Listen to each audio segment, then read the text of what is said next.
It was dark in the room. You could barely make out that there was a girl sitting at the gaddle table. She made her choice by placing her right hand on the table and drawing one of the signs. Imagine her surprise when she pulled out an ominous sign.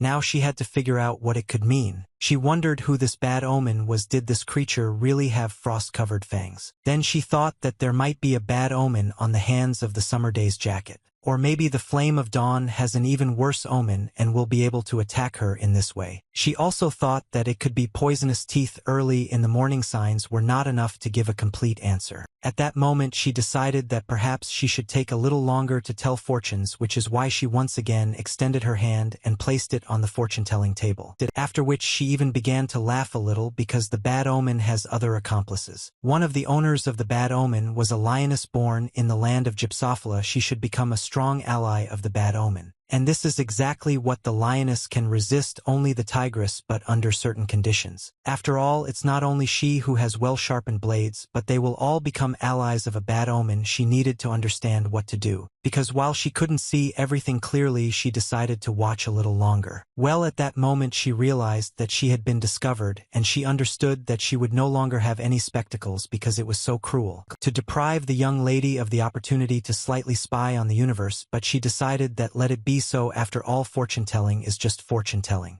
And if these bad omens are precisely her destiny, which cannot be avoided, they will pretend to be in the future and become petals sent on her way. The guy looked ahead in surprise. Beads of sweat ran down his face. One could say that with time in life something would appear that they were obliged to do. Usually these things are mercilessly not taken into account by anyone. The guy was surprised because in front of him stood a huge dog several times bigger than himself. The eyes of this one are alive, but they were burning with a red fire. It seemed that this is the situation that can be considered injustice. The guy was afraid to take a step forward, but behind him stood another girl whom he was trying to protect. In this case, everything went completely wrong. The girl was ready to enter the battle herself and protect this guy because there was nothing else to do. She took a step forward and stood right in front of him and attacked the creature standing in front of them, because that was the world. After some time in the hospital in the payment department, the guy shouted that he didn't understand anything. When he carefully examined the paper that was given to him, he realized that health insurance does not cover this. An employee of this institution explained that the injection for regenerating neural cells in her sister's new treatment is not included in the list of funds covered by insurance. After which she added that without private health insurance it would be difficult for him, the guy thought. The girl continued to say that this insurance is quite expensive because it was recently developed and he can see the price on the monitor. When the guy saw the insurance amount of 5 million, he was simply furious because he didn't have that kind of money. In fact, everyone says that money is not necessary for happiness, but what the doctor said is that without 2 spinal injections a month, his sister could have irreversible consequences. It becomes clear that when money is needed, there is none. It is very scary because without it her lower body becomes paralyzed, and at the moment his sister's life is at stake. The girl was lying on a hospital bed seeing her brother. She asked if the hospital bills were very big. The brother didn't know what to tell her. He decided that it would be better for him to smile and say that everything was fine. He received a recommendation from the professor and got a job. The girl stretched her arms and said that it looked like there would be no time for athletics now. The brother told his sister that he would definitely help her get back to training, but for now she should concentrate on her studies. The girl agreed with him. The brother smiled again and said that she had always been as good at studying as she was at athletics. He thought that even without his parents he would be able to cover her medical bills, but was told that it would be difficult for him to obtain additional loans from any but secondary financial institutions. Besides, he also had student loans, and when the guy heard this answer he was a little upset. He didn't understand how to proceed further because he needed this money more than ever. In this state, he, not expecting it even from himself, began to squeeze his passport in his hands. Then he swung and threw it to the side with all his might. It was rage and despair. When his document fell to the ground, a small black kitten appeared from nowhere and stepped on the document. At that moment, the guy had only one word in his head: money, and where he could get it from. He thought only about one thing, that he needed money. I understand that he simply needs it. He also understood that his credit history was ruined, but despite this he understood that he needed to get this money from somewhere. He grabbed his head because he understood that he had nowhere else to go. He had already been everywhere. It was a moment of despair. He fell to his knees and stood there saying that he really needed money. The guy only thought about what to do. He didn't see any way out. If his sister Yi-jin couldn't walk anymore, he thought it would be his fault. He stood up on his feet and thought that it was too early for him to be sad because they would be able to hold out for a while because the influx had not yet finally crushed him. After which he came up and tried to take his document on which lay a kitten with different eyes. He barely managed to take the document away from the kitten, not understanding why he was clinging to it so much. But after he took this document in his hands, he saw that some kind of insert appeared between two pages. The guy was very interested in what it was. It was a business card with phone numbers and a job offer. He carefully read what was written on this business card but did not take it seriously because it said sending to the afterlife. He found this inscription very suspicious and thought that it was some kind of new organ trafficking scheme. He threw away the business card and said that he was not so desperate yet because it was about the same as drug trafficking. After which he finally picked up this business card and thought that he shouldn't litter the street because I never know what might come in handy. After some time, he was in his apartment where he had been formed by his sister recently. His phone was constantly making message sounds. It seemed like it never stopped for a second. These were messages about his debts. Several notifications came that a fairly large amount of money had been withdrawn from his suda for interest and utility bills. He understood that all these expenses were being constantly withdrawn from his account and that they were increasing every day. At that moment he approached his clothes in order to pull out that very business card. He thought that he had no right to be selective. He decided for himself that this was an extreme measure, but he had no choice but to try calling. He thought it was very suspicious, but nothing bad would happen if he just called and started dialing the phone number. He reassured himself that this was a legal part-time job with daily payment. For the telephone receiver, he heard a voice that said that they needed to live in harmony and would be rewarded according to their deeds. The guy didn't understand what was happening and decided to say hello into the phone. The voice continued to say that the world is beautiful and that you need to do good deeds every day. After he said hello into the phone again, he suddenly heard the word well. That means someone heard him from the other side. This voice from the other side asked if there was someone there. The guy answered that yes, but didn't have time to say anything else. This voice interrupted him and said that there really was someone on the other end. The guy was very excited. Then this voice said that on this day he needed to work in the funeral hall of the Guanaka Municipal Hospital. He needed to get there by 10:50. The guy was surprised that he had to be there in 30 minutes. This voice asked what the problem was, and if not, then he hangs up. The guy replied that there was nothing. The voice added that there was a dress code and he needed to wear a black suit. In 30 minutes he was standing in front of this hospital in a black suit. Going inside, he thought that he had not asked what he would have to do. He thought that he could always run away if something happened. But he decided that, in this situation, his sister was above all else and he needed to earn money. The thoughts were interrupted by someone's throat from which he asked if it was Jean. The guy turned his head and answered that yes. He would be very surprised and once again said his name. He blushed a little from surprise. After all, in front of him stood a beautiful girl with long beautiful white hair. When he saw her, he felt two things. That's why he blushed a little. The first thing he felt when he saw this girl was an inexplicable trust in her. Work no longer seemed to him illegal. Girl said that she was glad to meet him. And the second thing he felt was an inexplicable fear. His fear was so strong that it even seemed to him that he was drowning in the night sea. Having thalassophobia, he stood and looked at her without taking his eyes off her. I still don't understand what to do. The only thing he thought was that she stood very close to him and he felt a little awkward. Despite this, the girl stood very close to him and looked at him with her huge eyes. He felt uncomfortable. He turned his head to the side. I don't understand why they are staring at him like that. Is this some kind of pressure test? At the same time, he caught himself thinking that she was an inhuman beautiful girl. At that moment said good, and that he should follow her. He also thought that in her presence everything seemed unreal. He asked where they were going and what was required of him. The girl said that they were going to the first funeral hall of this hospital. In it, there were two people, a girl who was crying and asking to be let go and a man who was trying to calm her down.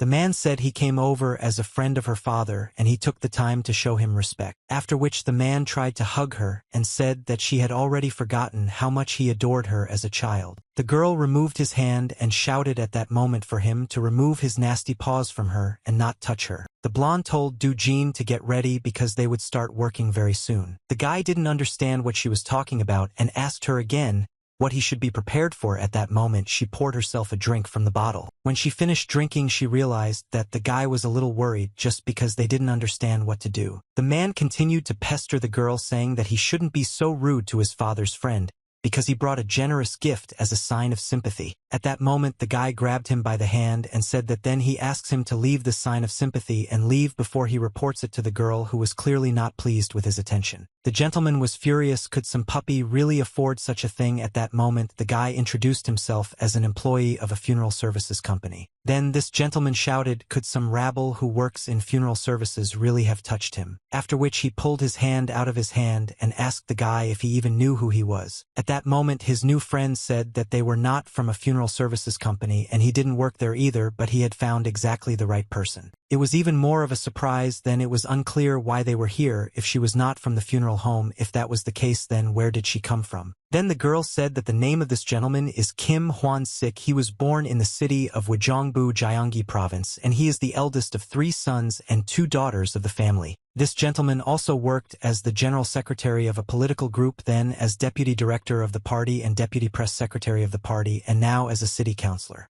After which the girl said that over the past year this gentleman has taken many innocent lives and the last contract killing took place last night. At that moment the girl covered her mouth with both hands because last night her father died not by accident. The girl continued her guilty verdict. She spoke about the killer's escape from the scene of the accident when he killed an old friend of the journalist. After all, his old friend was investigating him for corruption and 2 cases of incitement to murder, which he described as an accident. The gentleman interrupted her and said that everything was clear to him. Most likely she was a new prosecutor and there was another investigator with her. The gentleman continued to threaten her, saying that he had a lot of senior prosecutors and high-ranking judicial officials on his phone. The girl looked at him and said that his karmically debt had reached its limit. It sounded like a sentence. It also said that by committing murder after murder he had harmed too many people in his 60 years. Well, even destroying seems to be the last chance. She suggested to him that he should hurry up and repent. The gentleman held his phone in his hands. I don't understand why she was even saying all this, because she seemed crazy to him.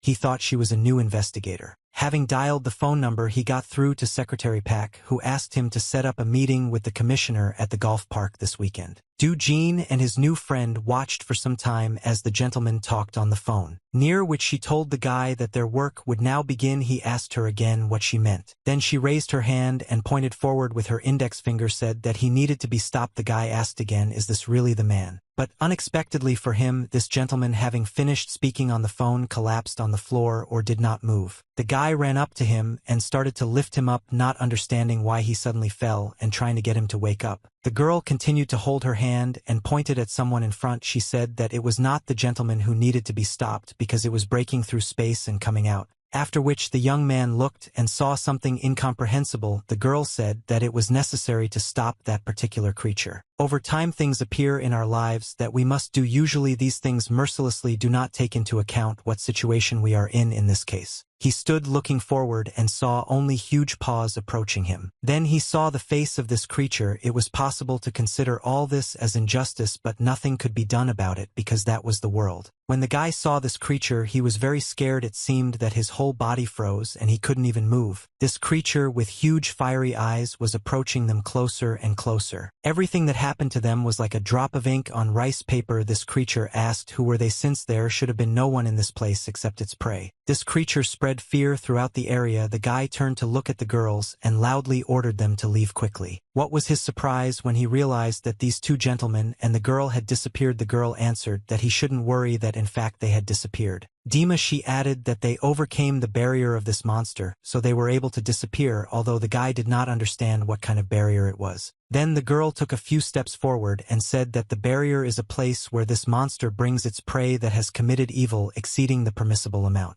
And this place is called Hunting Grounds, and at this moment this monster tried to pounce on them. They managed to jump back in time, and this monster was unable to cause any damage to them. The blow from this monster's paw was so strong that the boy and the girl flew to the side, doing several somersaults in the air. after which they fell to the floor with a crash. The guy did not understand at all what was really happening. The girl landing on the ground said that their job at the moment Rita is to stop the hunt of this monster. This creature began to say that they are the ones who are interfering with them, the Monkdugas. If they get in his way, he will destroy them. After which he once again showed his evil grin and headed towards them, trying to attack them. At that moment, the girl picked up the drawing that she had on her tablet and held it right in front of her. In this way, she restrained this monster so that it could not approach them in any way. This drawing contained a cryptogram that could contain this monster. This monster, I told him that to oppose him is a stupid decision, but despite this, he thought that the warrior spirit admired him. At that moment, the guy was thinking only about one thing: this is not a dream but reality. If this is so, he did not understand what to do next. This monster made a jump. The guy froze, couldn't move. VD, it was moving towards him. The guy didn't understand what the hell was going on here. What he saw, he could only see in science fiction films. The last moment when this monster started to attack him, the girl grabbed the guy with the embroidery and pulled him aside. This monster's attack was useless, and this time it couldn't harm the guy. The monster stood and looked at the two of them amidst the smoke that rose from his last attack. It was pleased with its work, but understood that it had to be completed by destroying everyone. The girl shouted at the guy that he is a man without honor if a girl carries him in her arms. This creature looked at the bottom, said, well, if they want to fight, then they will fight, because they are not like those who mastered my unarmed subak. After which he told the girl that she had brought with her a bookworm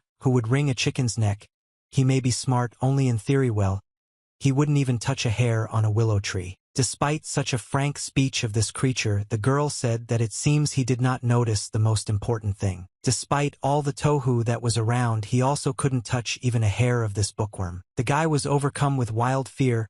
He didn't understand why she was talking like that. It would have been better if he had thought she hadn't provoked him. After which the girl said that she had some suggestions. The monster looked at her side attentively. She said whoever of the two gets injured first, even the smallest one, will have to leave. Scratches also count. After which she looked at the monster and asked what he would say, because he was confident in his powers so as not to doubt his victory over a simple bookworm. This monster listened to her until the end and then said that he agreed and he would wait while his opponent prepares for the fight, after which he stops and Macho waits. The guy unexpectedly, for the girl said that he doesn't know how to fight at all. She told him not to worry, she will help as much as she can. After which she lowered him to the ground, and at that moment she asked him if he owned any weapons. The guy turned his eyes to the side. He didn't understand what was happening and why he should use a weapon and why he should fight. After which the guy yelled at her, what did he think that he could resist this wolf monster, and who is Mokdug anyway? The girl replied that she believed that he could handle him. The guy said that he is just a student who is just studying, when she told him that if he improves in his studies then he must master the bow. This is one of the 6 academic arts. The guy told her that this only happens at the National Training Center. Then she asked what about bladed weapons. He replied that only scissors. She was very surprised and in the end asked again if he really didn't own any weapons. The guy said that he didn't understand why it was necessary in the modern world. She looked at him and breathed heavily. The guy thought why she was looking at him so condemningly. After which he extended his hand forward and told her to wait, because there must be something that he can do. His male desire to put on courage and say yes when a woman asks whether he can handle it or not kicked in. But at that moment he realized that it seemed like he had nothing that he owned, so he said that he just needed to accept it. Having understood this situation, I then told him to just kneel down. For him this was incomprehensible and so sudden. As he knelt down, she added that she would give him the ability to materialize a weapon from his imagination. The ability to create his own weapon with his own power. He did not understand how such a thing could be from imagination. After which she lowered her head to one and held it near his head for some time with her eyes closed. At that moment she said that he should present his weapon and gradually collect everything into one. If he can handle it in his mind, then it will be able to appear in the real world, and in that case he will have his own weapon. After which she said that she was completely confident and the guy should succeed. He answered well. The guy agreed with her and began to mentally imagine his own weapon in his imagination. He felt like he was doing a really bad job of it, so he grabbed his head and started telling himself that he had to pull himself together. His opponent watched from the sidelines. The dramatic white wolf monster seemed to be absolutely calm. But at some point he opened his fiery eyes and looked at the guy, after which he said that he saw that the guy was already ready. The monster assumed an attacking pose and could attack the guy at any moment. At that moment this monster said that even though this guy's body is very weak, his spirit is strong. he successfully suppressed his fear before the fight. The guy stood and thought about only one thing that he needed to imagine and collect in one the weapon with which he would fight. The monster began to attack. It jumped forward and opened its huge mouth with 2 fangs, and it said that it would kill him painlessly in one bite. The guy at that moment was presenting his weapon, and by the way, after he chose to study 3D modeling. Creating things in virtual space became what he was most familiar with. He chose this specialty without much thought but studied for years to make it his specialty. Despite being attacked from the side, the guy closed his eyes very tightly in order to concentrate and imagine. All the years of effort were needed for him for this moment, and if he can do it despite the fact that it would be a very unusual way for him, he understood that he would not be able to create the weapon with which he was most familiar. When his opponent was almost at the target, he jumped up to inflict damage on the guy. Then the guy replied that he would show him a weapon from the world and his imagination. At that moment, a weapon that he had created in his own imagination actually appeared in his hands. It didn't matter at all whether it was a spear or a sword, but it was a weapon that could inflict a rune on an enemy, which is what the guy managed to do.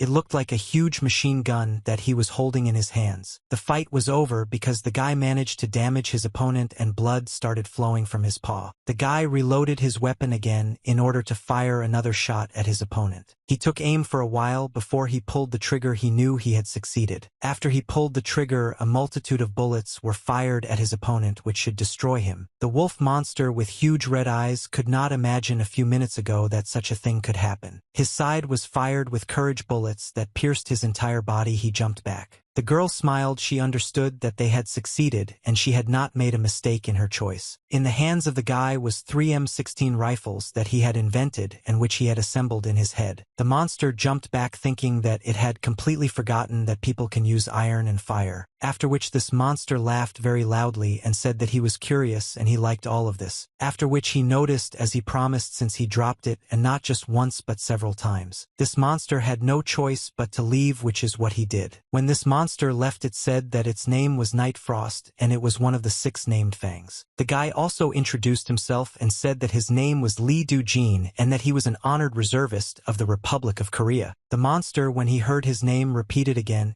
he did this so that he would not forget. He said that he would remember his name only because he was the only one who could handle him. Immediately after these words, this monster disappeared from the bullet, and it seemed to him that everything in this room became as before. The guy turned his head from one side to the other and wondered if he really had dealt with that monster. At that moment, he caught himself thinking that he doesn't understand that she is still cute, considering that she is talking about the barrier. Well, since the walls and the floor were destroyed, they returned to their previous state. At that moment, the girl said that the guy had completed the task. He had really succeeded. Dima, she added that the threat had passed. You can relax now. She looked at him as always. After which she raised her hand and snapped 2 fingers. Everything happened like in a fairy tale. After this click, the rifle that was in his hand disappeared in an instant. After which the girl said that the payment for today's work had been credited to his account, at which point he actually received an SMS. After which the girl also added that now he should allow them to explain in detail the essence of their work. The guy interrupted and said that it was not necessary. He came only to get paid for the day and no longer intends to expose his life to such danger for a strange job. Then he turned around and said that it was time for him to go. He wanted to leave this place as quickly as possible. The girl saw that he was already leaving and tried to stop him. She said that there was something else. She added that the envelope contained the same amount that had been deposited into his account at that moment, and she took out a black envelope and held it in her hands. She told the guy to take this envelope too. It seemed like she was tempting him with money. The guy turned around, walked up to her, and took the black envelope from her hands because he really needed the money. The girl said that if he changes his mind and wants to meet again, he only has to open the envelope and she will find him wherever he is. Then she straightened her long white hair and said that she hoped for their soon meeting. At the end of the conversation, she added that he should not keep herself waiting for long and looked at the guy. On the road, you could hear a car braking loudly. Then the driver could not control it and the car flipped over several times. His whole family was in this car, he, his sister, and his parents. The boy heard his parents asking him to please take care of his sister, his younger sister. At that moment, he felt something cold on his face. All he saw was a dream that he had already had many times. He didn't want to open his eyes. He called his mom and dad just like in life. At that moment, his sister, on the count of 3, threw a small ice cube right on his chest. When this cube fell on his body, the guy screamed loudly because it was very cold. The sister said that he finally woke up. The guy asked her what he was doing then. She answered that he himself asked to wake him up in the morning. And she also reminded him so that he would not forget that this day was a hospital day. Waking up a little, he remembered that this was really so. What did she say? That she would go and make him breakfast and he could come after he washed up. The guy agreed with her. He closed his eyes and thought only about the fact that he still didn't have enough money to pay the bills. He thought about what to do. Suddenly he remembered that he didn't even look at how much he was paid yesterday. He became interested. So he took his phone and went into the office to see how much money he had on his card. Imagine his surprise when he saw that they were really giving him money and that it was quite a large sum. He received a notification that Hwang Yung had sent him 5 million and they were in his account. The guy was surprised. He couldn't even imagine that he would be paid such a large sum of money. When he went out to eat his breakfast with his sister, he kept repeating 5 million. After which he went to the bathroom to brush his teeth, but continued to repeat the same number 5000000. After he saw this amount in his account,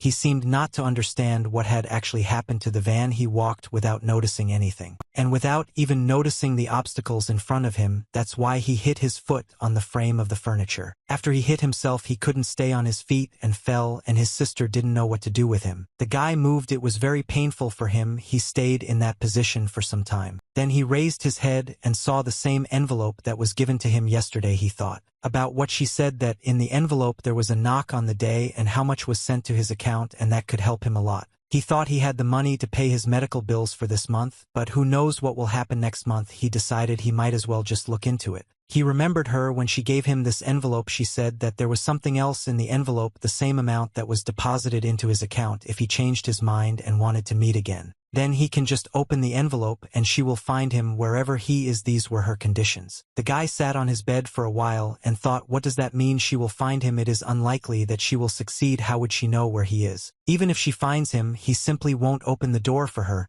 So he slowly began to tear open the envelope. As soon as he tore off a piece of the envelope, he heard a voice from behind that said, "Oh." He opened it. The envelope guy was very surprised because this voice was very familiar to him. He turned his head and looked back. It seemed to him that this couldn't be. How could she be here? So he decided to check if it was just an illusion and took his blanket to see what was underneath it. Then he suddenly lifted his blanket, and what was his surprise? He saw her on his bed. She was lying on his bed and his shoes were off. She was holding them in her hands. When he saw her on his bed, he didn't know how to react, so he just screamed loudly. He wanted to ask the girl how long she had been in his room, but he fell to the floor in surprise. At that moment his sister heard the scream and asked what was wrong and if her brother was okay. After which the sister said that she wanted to go into his room. Jin turned his head sharply.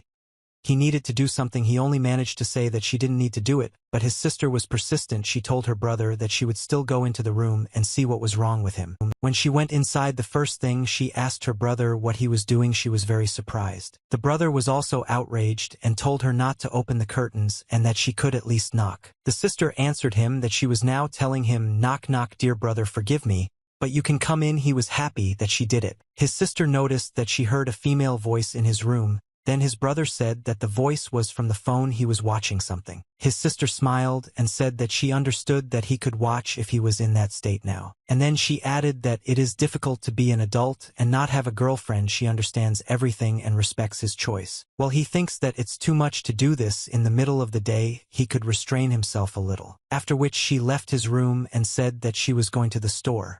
The guy remained in this state for some time. They will see the moment. I thought that his sister of course misunderstood everything, but what could she understand if she saw him in such a form? Then he thought and decided that it would be better if she thought about it than if she found out the truth. At that moment his guest asked again what was going on. He changed his mind. She waited for an answer from him. The guy was only thinking that it would be better this way than to explain the whole situation. After some time the young man came down from his room. He decided that it would be better for him to go down to the cafe near his house, so as not to catch his sister's eye at that moment. He sat down at the table for a cup of coffee, took sip after sip, and watched the news on the big TV screen. At that moment breaking news was being shown on TV, where they said that advisor Kim Sik had died in a traffic accident that morning. The guy was very surprised when he heard about the accident because it was the same person that the wolf monster came for. His companion at that moment answered him that this is exactly how he died early in the morning in a traffic accident near the hospital. The girl then added that it was very interesting, but that was exactly the kind of death he ordered for others. It was just an irony of fate.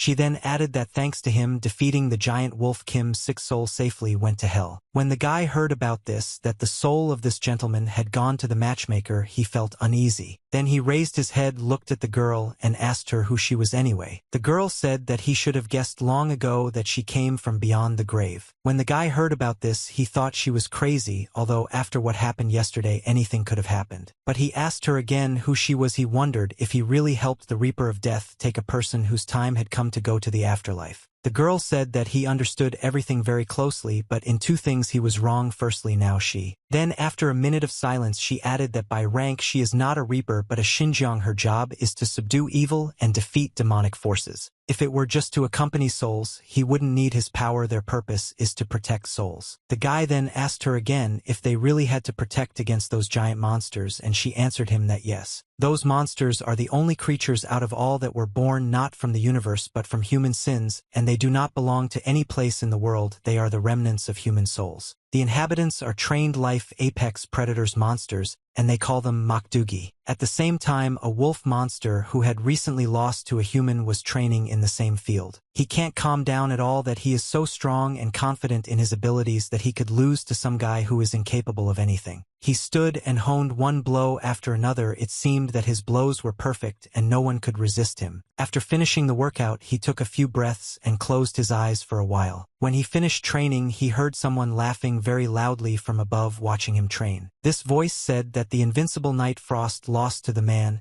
and it is unclear what he is doing now. She sat on top and watched him. It seemed to her that it was right to remind him of his loss. After he finished, she asked him if it wasn't too old-fashioned to do stone-breaking training. He told her that when she speaks to an elder, she must be polite and must get down from the tree. She must become on the same level as him, otherwise he will wring her neck. It was the summer sun, and she answered him, is he really so sensitive and takes her words seriously? Summer sun jumped down, said that she still can't believe that the Night Frost lost, and returned. She wanted to know how he managed to fail the hunt. He answered her that he would never fail, he really just kept his word. The summer sun said that he was very old-fashioned. At the moment such people are called old men. He asked the summer sun again if they really called him an old man. Well, the summer sun replied that people like him are called old men by the Night Frost. Then the Night Frost became clear to the old men. At this moment they call great warriors. After which he added that he had not lost at all.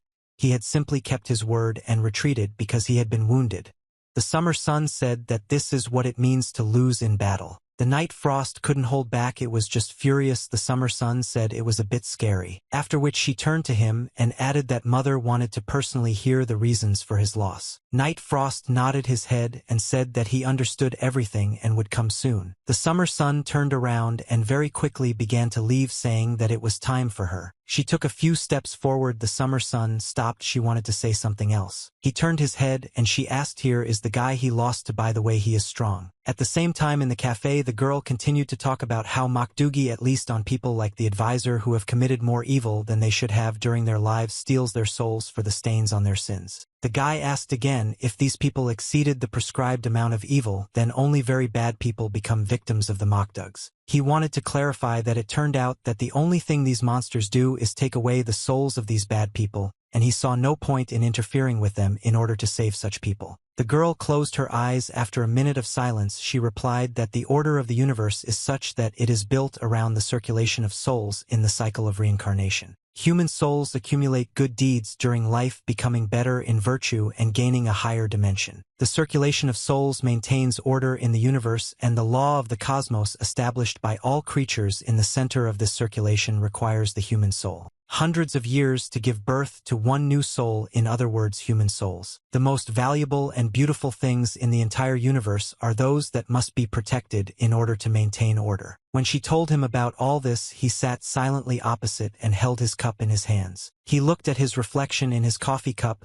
He thought that the sudden talk about the order of the universe and reincarnation was clearly not an easy report on whether he had found enlightenment. he understood perfectly well that he couldn't deny it because yesterday he created a weapon from the void. He still had the feeling of touching that weapon in his hands. As soon as she finished, she placed the scroll on the table right in front of him, after which she opened this scroll and said that human evil deeds must be cleansed by the proper punishment of hell created by all beings as a purgatory. Human atrocities like plaque in blood vessels gradually cause ruptures and chaos, negatively affecting the structure of the universe. In confirmation of this, human evil has already created powerful monsters Makdugi that are outside the law of the bear creatures. After which she added that if they fail to send souls to hell for purification, evil will continue to accumulate, gradually creating a breach in the laws of the universe. In the end, she said that all this could potentially lead to a global catastrophe. At that moment, the guy unexpectedly said to himself that he understood why he was protecting evil souls. But he had no time to think about the cosmic troubles. He barely made ends meet each month, paying his sister's medical bills. After which the guy got up from the table and said that he thanked for the explanation, but he really had to go. Unexpectedly for himself, the guy stopped and turned to her.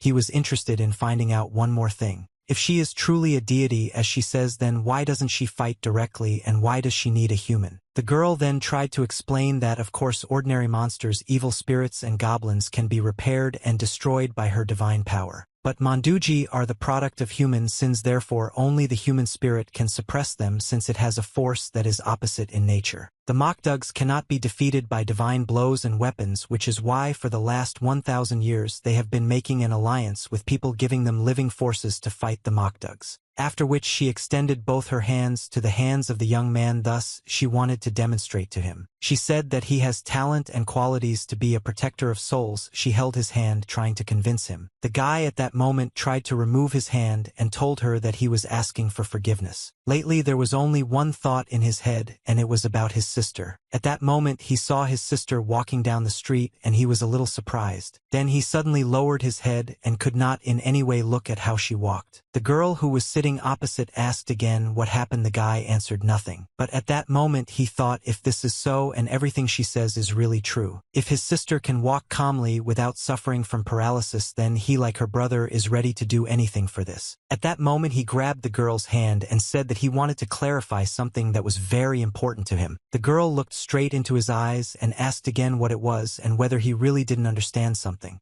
Then he said if she really was a deity, if she can completely heal his sister's body, then he will take on this job. The girl sitting opposite said that she was very sorry that his sister found herself in such a situation. However, deities are strictly forbidden to directly influence people, even if it concerns miracles with a good purpose. The girl lowered her head and asked him for forgiveness because she couldn't do it. The guy was of course upset because he thought that his sister's problem could be solved so easily. But he said that he is not upset because he expected that it would be very difficult, and in order to maintain his sister's health he needs to buy expensive medicine every month. The woman sitting opposite said that she understood everything he continued to say, if she could guarantee a stable payment to cover her medical bills. In this case he will fight monsters for his sister and to cover her medical bills. He repeated once again that he was ready to fight monsters with her if she would also help him. After these words there was a minute of silence at their table. The girl waited for what else he would say. The guy also told her ambiguously that by the way he would like to live without worrying about living expenses. And then he added, could she also upgrade his computer to the maximum? These were his conditions for him to start fighting monsters. The girl looked at the guy and listened to his every word. She understood that these were not all the conditions. And in the end he said that when his sister goes to college her education will also need to be paid for. After this long conversation the guy returned to his home and he needed to think about everything. His sister cooked rice, so for dinner they both ate rice.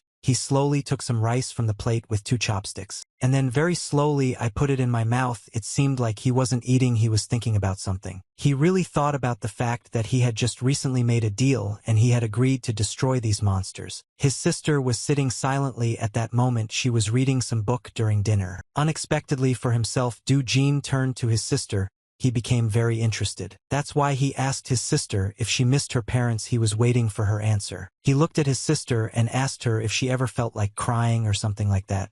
His sister asked why he suddenly. She abruptly closed her book, put it on the table, and said that everything was fine. After which his sister added that his brother was doing a good job of filling the void left by his mother and father's departure. Oh, at that moment my brother was very surprised. She was already thinking so maturely, and in terms of her age, she was much older than him. The boy turned around and looked at the photo of his parents and told them that he was taking good care of his little sister and that they shouldn't worry. At the same moment his sister turned to her parents and also said that she was taking good care of her brother and that her parents should not worry. The very next day, in one of the huge supermarkets where there were a large number of stores, there was a girl standing near the counter where CDs were sold as well as DVDs and other books. She looked carefully at the books on the shelf, then reached out and took out one of them, after which she picked it up and carefully read the summary. In the crack that was made after she pulled out this book, 2 fiery eyes could be seen. Because of them, a little mouse with fiery red eyes called out to Mrs. Summer's son. The girl lifted her headdress in such a way that she wanted to greet this mouse, after which she told this mouse to be careful. Doesn't she know that most people are scared to death of mice? After which she ordered her to sit quietly because she came to buy a CD with music. The mouse asked for forgiveness and said that it was a pity. Then the summer sun asked what was the matter, why did she come out to her and turn to her. Mouse then said that the summer sun would allow them to fight near her during the hunt, to which she heard the answer no. Summer sun said that probably the mouse does not know who will be the human defender this time. The mouse replied that she knew everything and she heard that it was he who overcame the night frost using a rifle. Summer sun said if the mouse knows, then she should understand that it is dangerous for them to participate in this fight. They can die one after another from bullets. She said that they should stop being brave because they are very small and also very vulnerable. Then the mouse said that unlike swords and spears, bullets become useless as soon as they leave the barrel. Then she added that there are quite a lot of them in their colony. Big is much bigger than the bullets in a standard rifle, so they are not afraid of anything. Besides, the mouse added that they all made a promise, which is why they are asking to take part in the hunt. Hot Summer replied that it was a matter, and they all swore to sacrifice themselves for their mother and their kind regardless of whether they were strong or weak. It's Hot Summer. After these words, she fell silent. She needed to think for some time what to do next. Then she continued to say that she was leaving and that this mouse wanted to die in battle. Or to be more precise, she wants to choose the time and place to sacrifice herself, but in reality they would all like to die fighting on the side of one of the 6 named like the night frost and the summer sun. The mouse also said that they are all ready to die there and sacrifice themselves. Summer Sun then answered her that it was good that she insisted and she would not refuse again. She then added that their blood and sacrifice would not be wasted and would be essential to saving the MacDugs. After which the Summer Sun put on her headdress and said that they could begin preparing for battle. She also added that the day of the hunt was already very close and they should be ready for that day. After the guy signed the contract, he started training hard in the first week. The first thing he started doing was training himself for endurance. He started running a lot.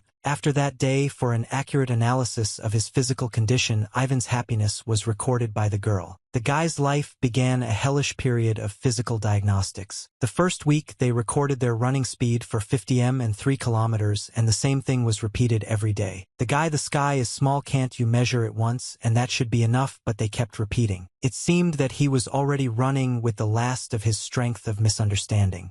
Is it really necessary to repeat so many times? The girl said that examples and data are needed at different levels of fatigue. She then explained to him that this was necessary so that she could create a suitable training program. Then she turned her head and added that he should trust her, it was all for his own good. After which the cutting ran forward and he moved forward, not yielding to her in anything. Already in the second week they moved from the treadmill to the next stage in the gym. It was in the gym that they began training in lifting weights starting from the very minimum. Lifting the barbell once again, he said that this was already the 12th time today that he had lifted it. The girl stood next to him and recorded each time he performed this or that exercise. After the 12th time she said it was good and said that I needed to increase the weight a little. Every day they collected data during weight training and every day they increased it a little bit. And already on the 3rd Dune week they measured the efficiency of the heart and lungs. She told the guy not to open his mouth here, try to breathe through his nose as much as possible. I feel like his lungs are expanding to the maximum. Already on the last day of the week he was so exhausted that it seemed that a little more and he would simply be exhausted. And it seemed to him that he was already dying, that in a little while the end would come for him. As he was climbing up, he thought that he wouldn't be able to do it, but when he reached the stabilizer with the arrows, he realized that he had almost made it. When he was on the finish line, he fell face down. He wanted to at least take a little rest. The girl said that he did it in 12 minutes 35 seconds, 2 minutes and 5 seconds slower than yesterday. After he got there, she ordered him to run to the mountain spring.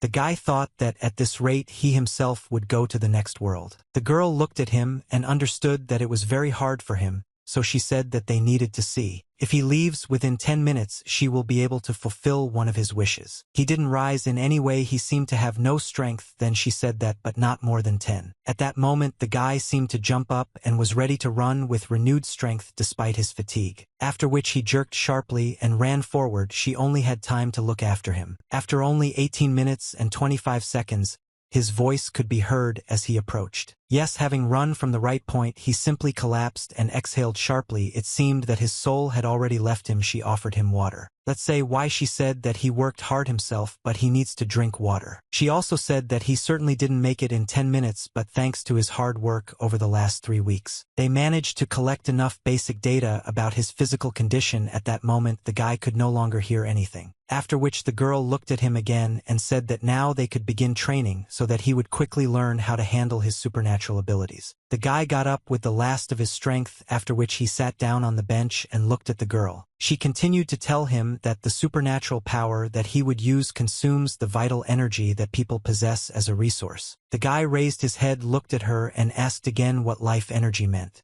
The girl answered that it was exactly like that. Tima, she said that before he learns to cope with life energy, it is necessary to measure the amount of it that he has at the moment. She held out the piece of paper that she had in her hands, and at that moment it caught fire. Then she threw the piece of paper up and said to Soren she asked to create a barrier that would hide them from the eyes of ordinary people. It was as if they were under a hood and no one from outside could observe them. This cap that was around them was absolutely everywhere where they were. He was also at his home where he lived so that no one would disturb him. And also this cap was near the mountain spring Whack. This was the place where he trained. And wherever he moved, this cap was around him and did not allow everyone else to observe him. After that, she said that now it was time for him to learn to use vital energy. She said that he would leave Buddyani's world of everyday life in his supernatural part, fighting against monsters and demons every time. She then added that if he wanted to survive the fight against the MacDugs, he had to pay attention in class. It was quiet in the library. Only a voice could be heard saying that all this was annoying her. She watched everything that was happening while sitting at the table and thought that he had appropriated her for 3 weeks. The girl at this table thought she wanted to have fun with her, but this guy ruined it for her. She was perplexed, saw the period of measurement of physical strength, and became so self-confident he irritated her greatly. The girl turned to Soren and asked her to prepare to measure the limit of life force. At that moment she took a pencil and tried to write something with it in order to measure the limit of vital force. She was a little upset about everything that was happening, but she decided that she needed to see if he was really any good. They were not going to waste time and continued their training every day. The girl told the guy that he should at that moment, just like he made the rifle, create a small metal cube. This was a task for him that he could complete. He only had to imagine a small metal cube. And if he can do this in his head, then this little metal cube will appear in his hands. After some time, the small metal cube was right in front of him, and he was able to complete this task. Then she told him to maintain his size but increase his weight as much as he could. The guy listened to her attentively and repeated what she said. He kept her size but increased her weight.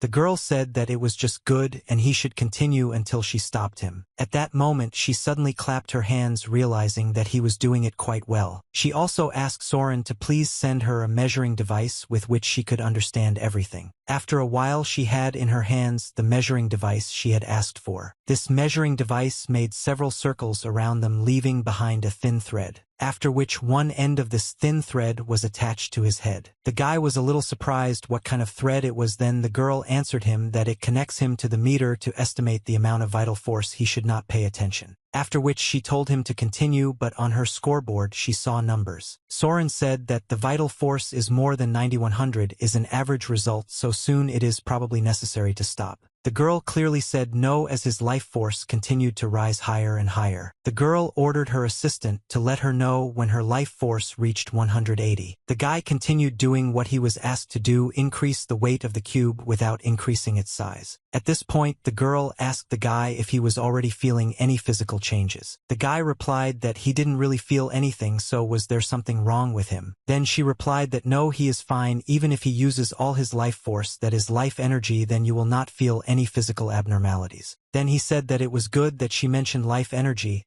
He thought that he might lose consciousness if he used it all up, and that it was good that there wouldn't be any problems. The girl answered, no, complete exhaustion of vital force is dangerous precisely because no physical symptoms appear. Her assistant continued to observe everything that was happening and measure the indicators. She looked at the screen and thought that this couldn't be happening because she couldn't even imagine it. She thought that usually at the highest value the limit is around 130, but he already had 153. The girl explained to the guy that before the life force completely disappears his nose will bleed. And if something like this ever happens to him, he should remember her words, it will only be a warning that his vital abilities are coming to an end. And what will happen if you continue to use the force? And after the bleeding, the young man asked, the girl answered that he will begin to take strength from his soul, they are from the life force. It explained that from that moment on his lifespan would be reduced in proportion to the power used. And the most important thing is that he should not have any sudden physical ailments. Because of this, it is very dangerous to completely spend your life force because your life will immediately begin to decrease. At that moment she looked at him, trying to understand whether she had explained everything to him clearly and whether he had understood everything. At that moment her assistant turned to her and said that it was already 170, and that was quite a large figure. Watching the table, she then said that 180 was the same number they were talking about then, 190. After which she saw the number 200 on the board, and it surprised her very much. Only after the scoreboard showed 200 did blood start to flow from his nose, indicating that he had little life force left. The girl ran up to him and said that now he had to stop, it was already dangerous for his life. He did everything right, but at that moment she was already trying to save him and his life. The girl said that it was very good and then asked if it was difficult for him to follow her instructions.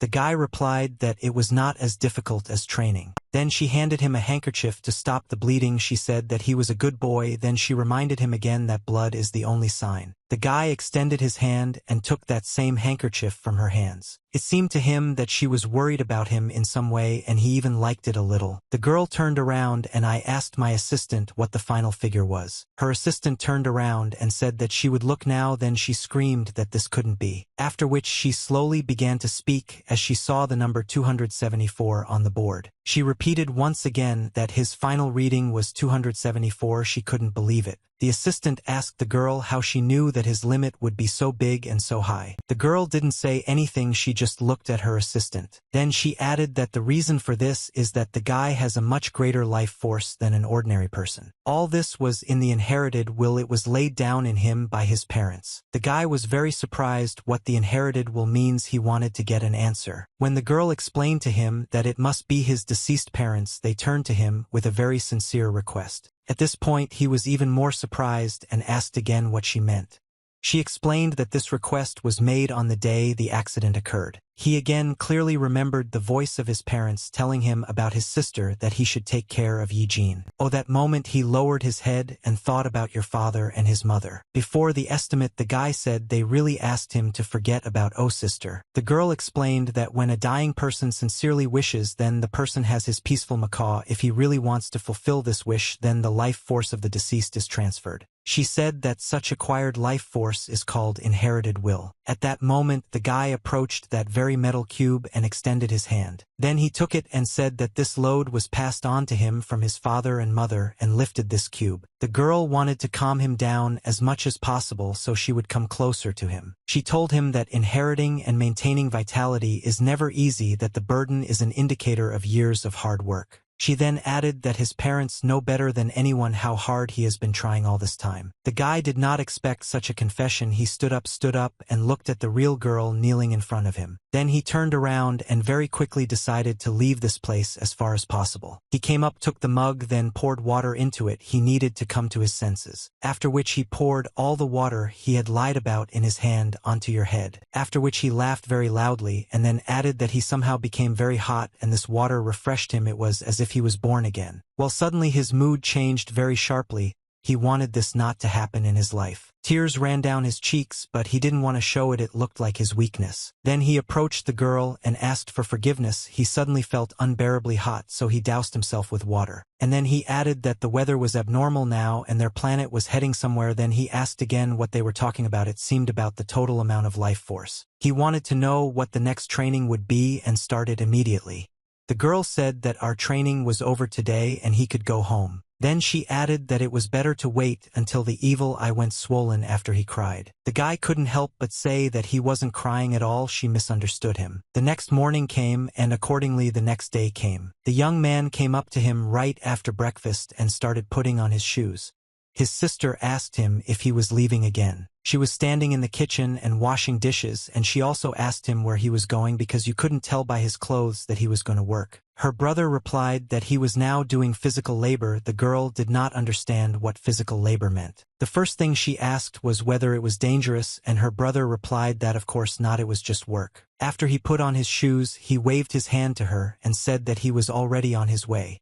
The sister replied that he was returning quickly because it had rained during the night and he had to be careful on the road. After her brother left the apartment, she continued to carefully wash the plate. Of course, she understood that he got this job only for her sake and she should be grateful to him. The guy was walking down the street where there were no people yet because it was still early, and he was also thinking about everything that had happened to him. He also thought about the words that his teacher had told him about how his parents knew better than anyone how hard he had tried all this time. And he also stretched out one of his hands forward, looked at it, and thought that vitality had passed to him from his parents. He remembered her words when she said that the dying wish something sincerely to the person at his deathbed. If he really wants to fulfill this wish, then the vitality of the deceased will pass to him. It is this kind of received vitality that is called inherited by will. Of course, he wanted to believe that he and his sister Yi-Jin would not be left alone in the world. It was only after realizing this that his new job began to seem worthwhile to him,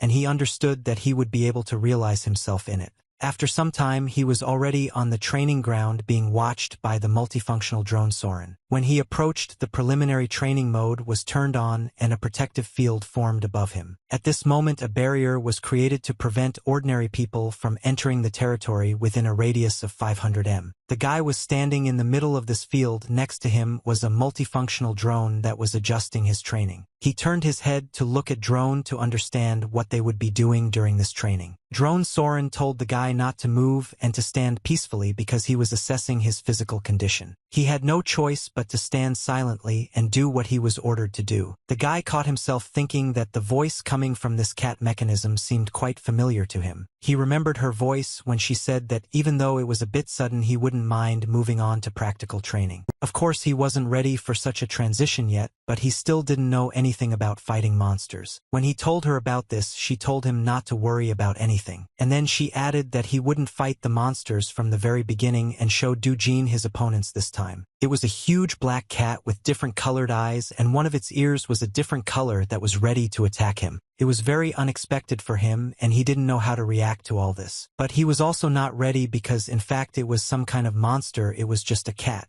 Remembering the latest events, he realized that he had already seen this black cat when the business card appeared in his documents. He looked at her again carefully and realized that this was the same cat. The girl looked at the guy and asked that they had most likely already met, and he remembered her. Then she added that this cat's name is Dam Silphi, and it is the spirit of animals that makes sinners in the afterlife. Hiding your true feelings, admitting the truth to some extent is quite dangerous. If she bites him, then the next moment he will honestly voice all his thoughts. The guy was a little confused at first, he didn't know how to react, and then he asked if she really bites people too. The girl replied that he should not worry, mere mortals cannot be bitten, evil spirits of Makduga, spirits of animals and deities, do not harm people protected by vitality. Then she added that, with some exceptions, the guy thought that the cat was not dangerous. The girl told him that his current one could be bitten. After all, his vitality changed its defensive characteristic to a combat one when he created a weapon in the first battle. The guy did not understand anything about what and why the characteristic changed.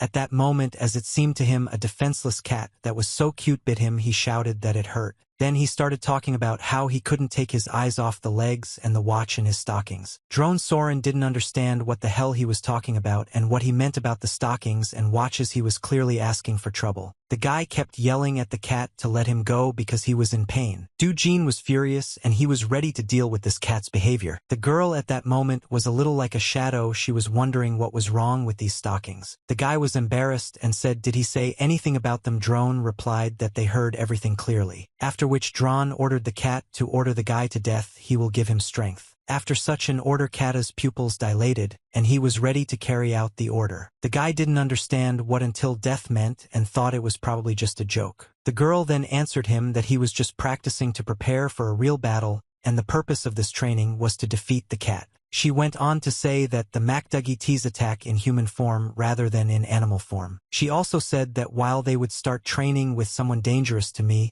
he thought that it was good, and let it really be the spirit of the beasts that will be his first opponent with whom he will have to fight. He looked at the black cat and once again made sure that it was just a cat after all. The very next second what was supposed to happen happened. This cat pushed away to attack. But the guy was ready for such a turn of events. He also pushed off to enter into battle with this cat. He shouts at her to step on him because she is just a cat and nothing more. The very next second they collided, and for the guy it turned out that not everything was so simple. He was sitting on his knees, his hands were all scratched and his face was also scratched. The girl said that as soon as he listened to her explanations to the end, she didn't even have time to change the barrier mode to combat mode. Also noticed that he was acting like a conceited person and shouldn't underestimate the cat. She petted this cat. The girl also turned to Jin and told him that while he doesn't know how to fight, he should be more gentle. After which she lowered the cat back to the ground with the intention of another X-battle to take place. Then she folded her hands in front of her and stated the rules of how the fight would proceed. She said that the barrier generator operates within a radius of 100 m and the barrier itself will follow it, which will allow you to fight freely without restrictions. She then raised her right hand and snapped 2 fingers. Then she said that she changed the mode to combat and they can start the training fight again. She added that in combat mode his body becomes spiritual and only it will suffer from blows. When she removes the barrier, everything will return to normal. And his physical body will be unharmed so he can display his abilities without fear. He thought that he needed to think of a strategy. He understood that the cat could only be defeated with one thing, and in his opinion it had to be a teaser. The cat really did focus all her attention on this teaser when she saw it.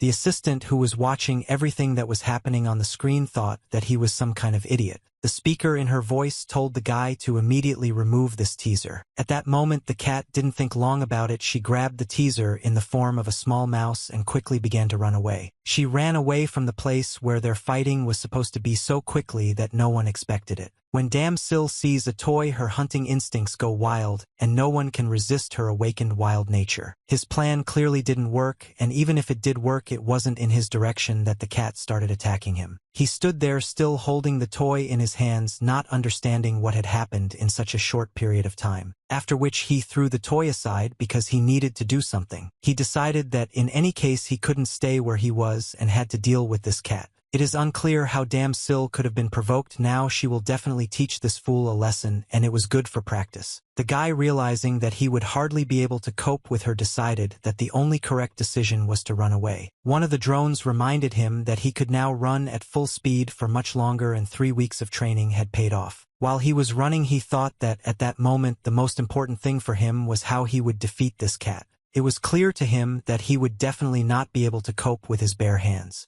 One of the drones offered to tell him how to defeat the enemy using vitality. He said that he had previously mentioned that his lethal characteristics had changed from defensive to combat, and thoughts, feelings, and energy had a protective ability against supernatural forces. However, they cannot be used to attack in combat. It is necessary to change the vitality characteristic and choose one of its 3 components: thought, feelings, and energy. He jumped to the side and saw that the cat was already very close and she was about to hit him a little. So he decided to take advantage of the advice that was given to him regarding vitality. Drone said that the first is thought, and if he constantly trains his thoughts, he will be able to get physical abilities like the McDugs. His assistant also told him that his agility and reflexes could be brought to the level of a cat's. He was only interested in one thing: could he use these thoughts right now? The assistant said no. The guy wanted to be taught how to win the theory first. He can master it later at home. They can give him notes or something like that. The guy turned his head and heard a wild meow that was approaching him. He needed to do something. The only correct decision in this situation was that he decided that he needed to move away from this attack. He looked at this black cat and didn't understand what else could be expected from her in the future. He was confused and told the assistant that this code is emitted by lasers from the mouth.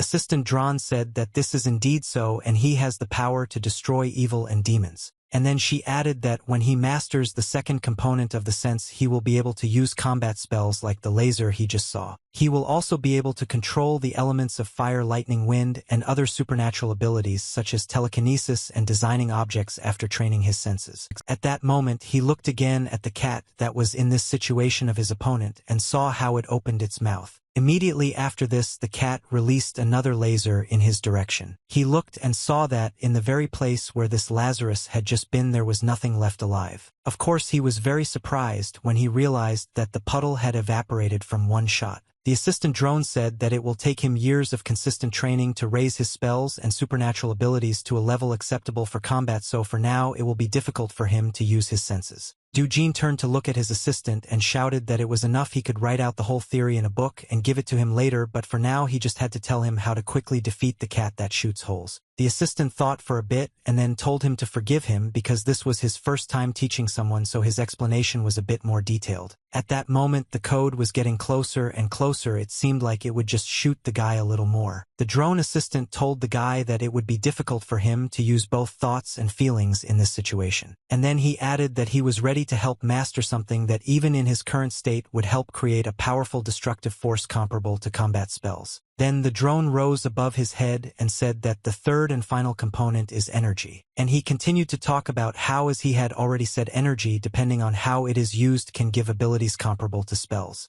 The guy told Dron that he had enough explanations. Dujin was a little confused because he still hadn't received a clear answer on what to do. The drone assistant said that the third component is energy and he must use his vitality. He needs to do this to make things come true. He has already tried this. He understood that he had done it once and quite well. So he asked again if he should do it like he once created the rifle, to which Dron replied that he had already encountered this. And then he added that usually the energy is used by the Defender of Souls, creating weapons containing vitality that are capable of causing damage to the Macdugs. He looked at the enemy, who in this situation was that same black cat. And what was needed was a bullet that appeared under her head, which was supposed to increase her strength. In this situation, the guy became even more confused. He didn't understand what to do next or what to do next. He saw that the paw of this black cat passing through this field increased dozens of times. And it wasn't a small cat that had small scratches, but a cat with a huge paw. The guy then asked again that what was happening in this fight was not dangerous for his health. Assistant Dron replied that he shouldn't worry, everything will heal sooner when he gets out of this barrier. The guy asked that even if his limb is torn off, he still won't die.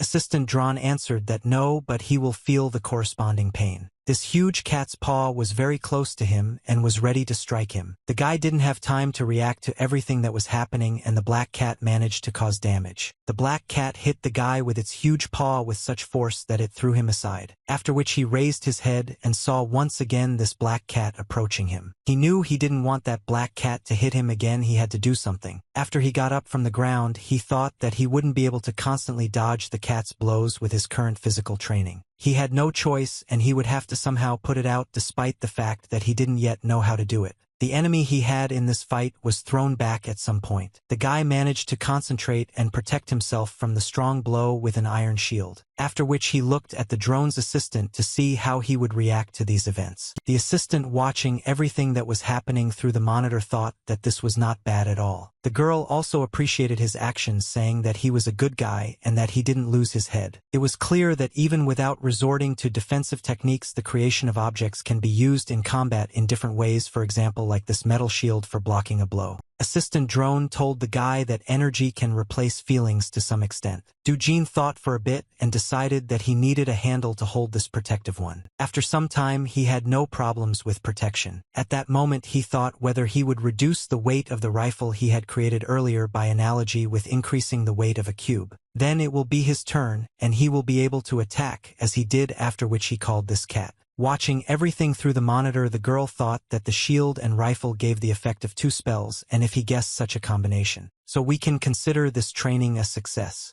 Drone asked again, does ordinary energy train until you learn how to create weapons? The girl replied that until now the weapons created by the protectors of souls were relatively simple like a spear or a sword. But unlike previous defenders, Jin created modern firearms with complex structures in a remarkably short period of time. Modern projectiles and firearms have destructive power comparable to spells that take a lot of time to master. She believed that the boy would gradually master the physical techniques of thought and spells of feelings, but for now weapon creation suited him better. And since he doesn't know at all what a supernatural ability is, alas, even with his current skills, it will be difficult for him to distance Dame Sylphie because the cat's speed is much faster and it is unbearable to catch her. The guy also thought that the perch was too small and fast to hit. He understood this, but was the weapon really completely powerless? When this black cat was right in front of him and swung its huge paw to strike, the guy was able to avoid this blow by placing a metal shield in front of himself. But the blow was so strong that he could not stay on his feet and dropped the metal shield from his hands and was thrown back. When he fell to the ground, he realized only one thing: the rifle was really useless. He lay on the ground and thought about what to do next. He understood that this was not the end. This black cat came closer and stepped on the very rifle he had made with its paws. He raised his head and heard and saw the fiery eyes of this cat and that she was going to attack him. It was at this moment that another idea came to him.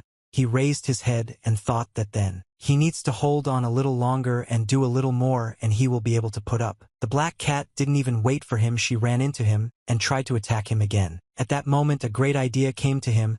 He thought, let's see how this black cat can dodge this. He extended his hand forward. At that moment he gathered all his strength, concentrated, and shouted loudly, "Come waterfall." Indeed, water began to fall sharply from above, so that the cat was in the very center of this waterfall. The cat was no longer able to attack him. She only managed to purr before the water washed her away. The guy continued to lie, and around him a huge waterfall was seething, which was directed towards his opponent. When the water stopped falling from above, the cat was lying in a puddle and snorting because it was all wet. The guy didn't have time to get up, so he decided to act immediately after the first attack. He concentrated his forces. I understand that this is his last chance. He decided that this would be right. He mentally created a huge cage that covered the wet cat lying in front of him. The target was destroyed. The assistant, watching everything that was happening through the monitor, was very surprised when he created a waterfall. She didn't understand how he was able to create a huge amount of liquid without a fixed shape, something that was usually only possible after much longer energy training. It was unclear to everyone, since this was the second subject, how he managed to cope with what was happening so deftly. The girl thought and replied that perhaps when it comes to energy his abilities go far beyond ordinary talent. The training was over. We could sit on the bench and talk about what happened. Along with them on the same bench lay a black cat, the one that took part in the training. The girl said that it was very good and she didn't expect that he would show such ingenuity in the fight with the cat.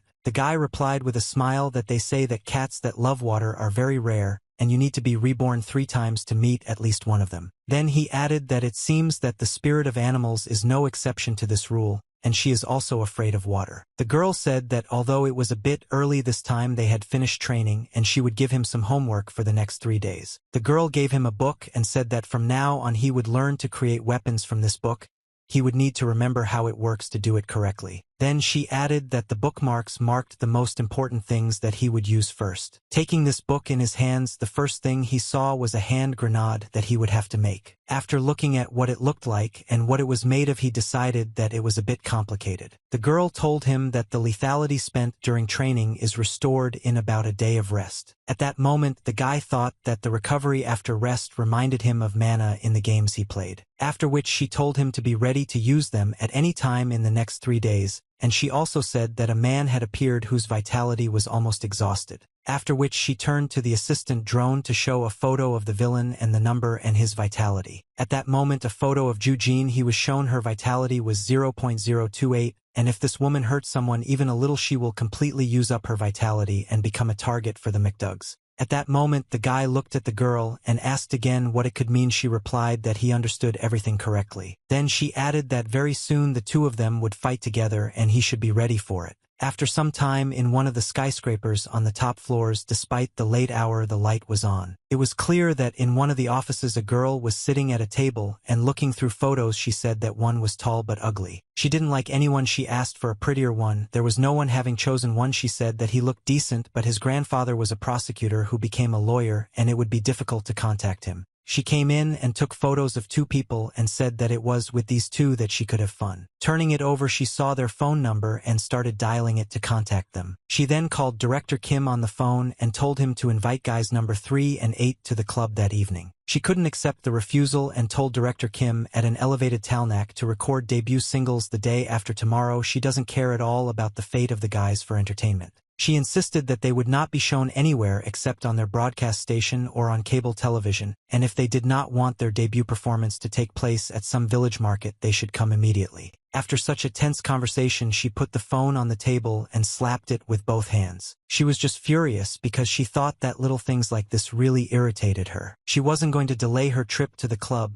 so she picked up her bag from the table, and she told Secretary Pak to tell the driver to bring the car and inform the club that she would be arriving soon. The secretary answered her that he would do everything. At that moment, the managing director opened her handbag and looked inside. There were only 3 items in this bag: a wallet, a bottle of medicine, and some powder in a small bag. When she took out this powder, she looked at it and said that this should be enough. McDoug, watching her as she behaved, thought that she had become completely shallow. He needed to see what would happen next. Most likely by tomorrow she should be completely helpless. He thought that she was certainly not his type, but he had no choice, so he decided to contact her. He also thought that since she had made so much of a mess, he would of course have to eat her. The next day after this training was conducted, the guy decided to look at the book. He went to his desk, opened the book, and started reading it. He needed to figure everything out. He thought that the techniques of thought and feelings were really too complex for him to cope with at the moment. Therefore, the only thing he can try is to practice using this book. He thought about what this book was about: filling the spinal cord with vitality to strengthen the lower nerves, and also about the saturation and explosion of the Research Institute of Vitality with the energy of fire, but he did not understand what this meant reading only the theory. So without thinking twice, he decided that he should try, and he put his 2 hands together. He thought that it might be easier for him to create objects with energy since he liked to do construction since childhood. And also his new friend Chasa told him that the lethality is restored in 1 day. He thought that compared to yesterday when his vitality was depleted, at the moment his body was light as a feather. And he thought that this was all great and he was already in great shape. He could continue training. He went to one curtain and decided that it was time for him to go. He reached out his hand to move this curtain aside. When he did this, he saw that his sister was standing right in front of him. She was holding a cup in her hands. They suddenly looked at each other, not understanding what had happened. The guy was very surprised, and his sister didn't know how to explain it all to him. The first thing she decided to ask him was where he was going in the middle of the night and why he was wearing a suit. The guy replied that he was going to the funeral of his friend's grandfather. The girl was a little confused and didn't understand why he was deceiving her because he had no friends. Her brother began to justify himself by saying that they had only recently become friends. The girl wanted to know what his friend's name was. Then the guy replied Dam Sylphie, which was the cat's name, after which he turned around and very quickly began to leave, saying that it was time for him to go. He would be late, she should not wait for him, and went to bed. The girl told her brother to convey her condolences to his friend. He quickly went out and slammed the door, and she thought Damesil is a cute name. After some time, he was already in place. It was one of the skyscrapers of this city. Du Jin and his new friend Chasa were sitting at the table, each of them holding a menu. The girl looked at the guy and told him not to be too nervous. He didn't put the menu down and said that he wasn't nervous at all. Then she told him that because of him the table was shaking. Then she added that this would not be the first fight with McDougall. It is unclear why he behaves like this. She also added that the goal would come soon, he should calm down, but the guy said that last time he was dragged into a fight without explaining anything. He tried to reassure himself that everything was right and he had nothing to worry about. While looking at the shawarma, I started to pay attention to what was inside it, namely in the picture. He looked and didn't understand why you were so expensive there in the magazine, because one suit costs the cost of living for 2 months. Unexpectedly for himself, he decided that it was just clothes, and he raised his eyes to see the same. After all, the clothes that were in the magazine were on his companion, but they were very expensive. The guy then asked why Chaz came in different outfits every time they met. He was interested in where she got them from. The girl replied that her secretary from the divine world creates clothes to match current fashion. The guy at that moment thought about the secretary. Is this really the same drone assistant who can create these clothes? The girl said that this is her assistant. Her name is Soren. And then she added that she was very interested in modern fashion and subscribed to several stores they materialize clothes that they saw with them using a spell and bring them to her. The guy asked again if her clothes were really created with a spell. He thought that, by the way, you were there in the magazine with styles that he really liked. He told the girl that her secretaries had good taste. She laughed and replied that she would tell her. At that moment the girl answered him that McDoug's victim had arrived and they should be ready, after which she added that it was the one who greatly exceeded the amount of evil in life. She turned her head and told the guy to look at the entrance to the hotel. Indeed, at that moment the doors suddenly swung open and a shadow was visible approaching to go inside. The girl said that their target is the woman on the right. Her name is Ju Jin. She is 39 years old. She is the managing director of Sanhomi, a large entertainment and media corporation that emerged after cable television. The guy barely glanced at her and asked again who was nearby.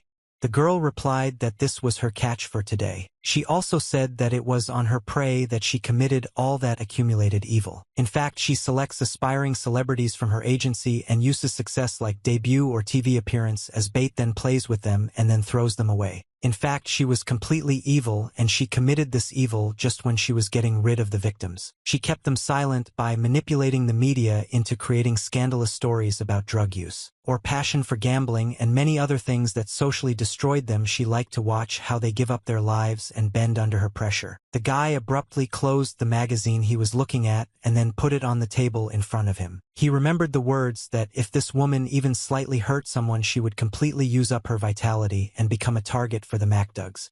It was clear that she had lost the protective characteristic of her vitality. His new partner confirmed every word he said. She said that even pure and strong vitality, it loses its light and protective power if a person does evil and does it daily. And the most important thing is that the accumulation of evil at the moment when it exceeds the vital norm. It is at this moment that all these people become victims of the McDougs. I spent hours looking at this woman and saying whether McDoug will come for her or not. Ju Jin, he will die in room 1205 at 0315 or 330 in the morning anyway. From her lips it sounded like a sentence. She said that she knew everything absolutely in advance, after which she told the guy that they only had half an hour left and he needed to follow her. She stood up, looked to the side and added that she didn't feel McDoug's presence yet, so she still had time. At the same time, two people entered the building and approached the elevator to go up to the floor. After they entered the elevator, the young man pressed the button for the 24th floor. The elevator door was almost closed and the two of them were supposed to go up to the 24th floor. But suddenly at that moment they saw someone's face that asked for forgiveness and stopped the elevator. After which the guy and the girl entered the elevator together with the two who were already there. When they entered this elevator there was little space because there were two couples in it.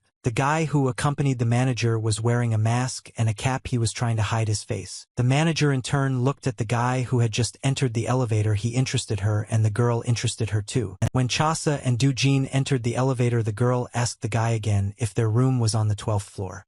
At first he didn't understand, but then he replied that yes, it was on the 12th. The manager looked at the girl and said that she was very beautiful and had excellent taste.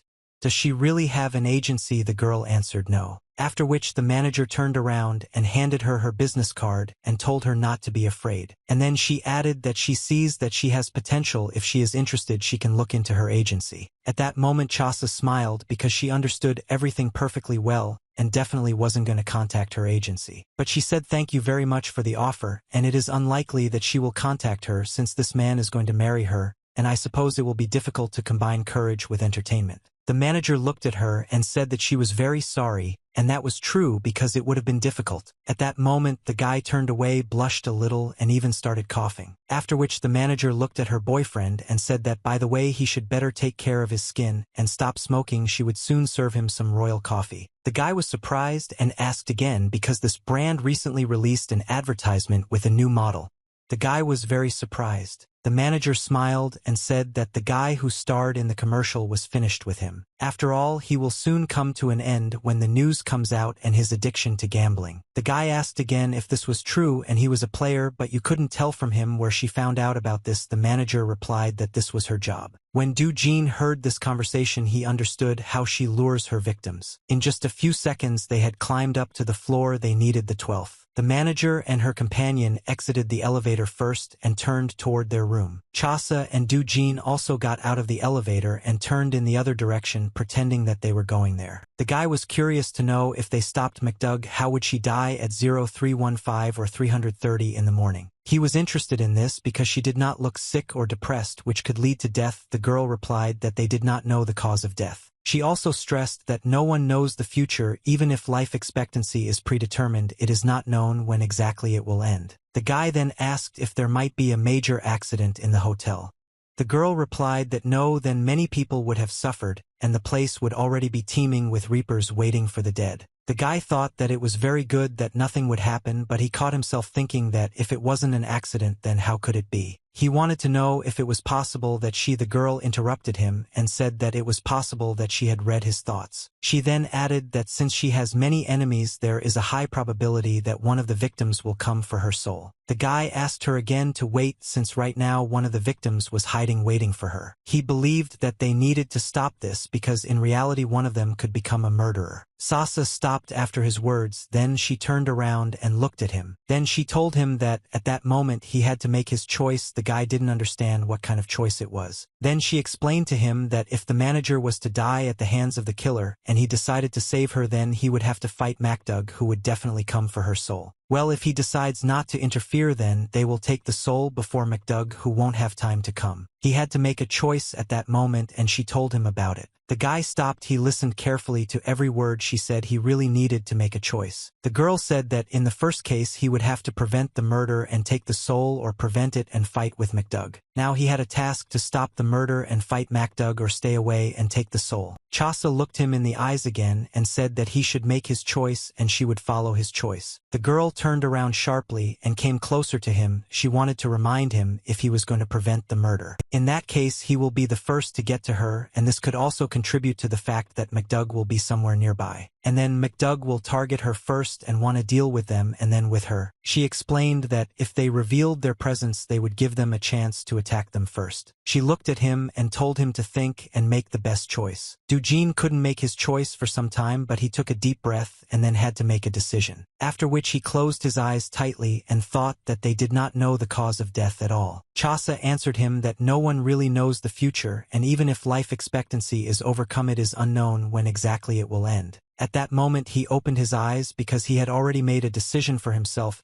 He began to say that for him at that moment the best choice. This is to prevent one of her victims from committing murder. In a fit of anger, the girl listened to him attentively. After which the guy grabbed her by the shoulder and tried to explain to her that, as she said, fate is not predetermined. So it is possible to prevent the murder of the manager, and then she will die somehow differently. He wanted to explain that in that case the theft of her soul by MacDoug and the fact that a certain student of Idol would become a murderer only because of revenge on her. The guy thought that they had such an opportunity and they would be able to prevent everything because all the students with whom she played and abandoned were probably just his peers who dreamed of success. He thought that maybe they were even the same age as her sister. Years of aging and waiting with no chance of success led to them seizing on the rotten thread of an opportunity to debut in the entertainment industry. In fact, these guys were just children who fell into the trap of the manager, who took their dream hostage, exploited them, and had fun until she brought them to the desire to kill in the name of together. The guy said that if no one commits a murder that evening, he will be able to return to his previous life. He held her very tightly by the shoulders in this way, trying to convince her of his words. He told her that he would try to prevent either the theft of the manager's soul or her murder. And most importantly, he was ready to prevent the victims from committing a sin, and he asked her to help him. All this time she listened to him very attentively, did not say a word,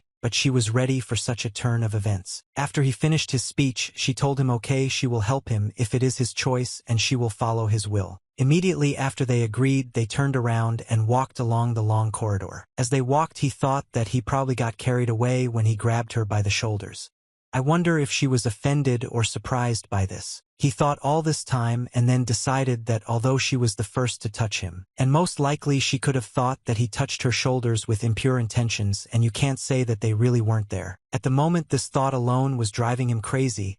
He didn't know what to do next, so he even blushed, but he wasn't ashamed. The girl looked and saw that he was in such a state and asked him if he was really so worried about that student, which means he was such a kind and caring person. The guy first asked again what she meant and then said that of course he was thinking about him and not about impure intentions, shoulders and touching. When she heard about it, she didn't understand and asked again about what shoulders he was talking about. The guy was covered in bot and told her to just forget about it. Then he asked her again, she can't read minds. The girl thought about it and replied that she should try. The guy said that he was asking not to do it. Wondering a little more, the girl said that the kindness of his heart is an important advantage in the battles against Makdugi, and human vitality is a force in the fight against monsters. She added that vitality is weaker and decreases from bad deeds, but from good ones on the contrary it gets stronger, and told the guy to therefore remain kind. This will make him stronger. He listened to her and became a little nervous, even swallowing the saliva that had gathered in his mouth. He caught himself thinking that most likely she had not read his mind and that her words to remain kind meant. It sounded like a warning that he should get rid of bad thoughts. Walking along the long corridor, they returned to the very place where they exited the elevator. At that moment, Chasa said that she still did not feel McDoug's presence. She was worried that they were too late. She also said that by the way that Wolf created a barrier. The guy realized that it looks like they all do that. The MacDugs hide in the shadows and remain in human form while they are in this world,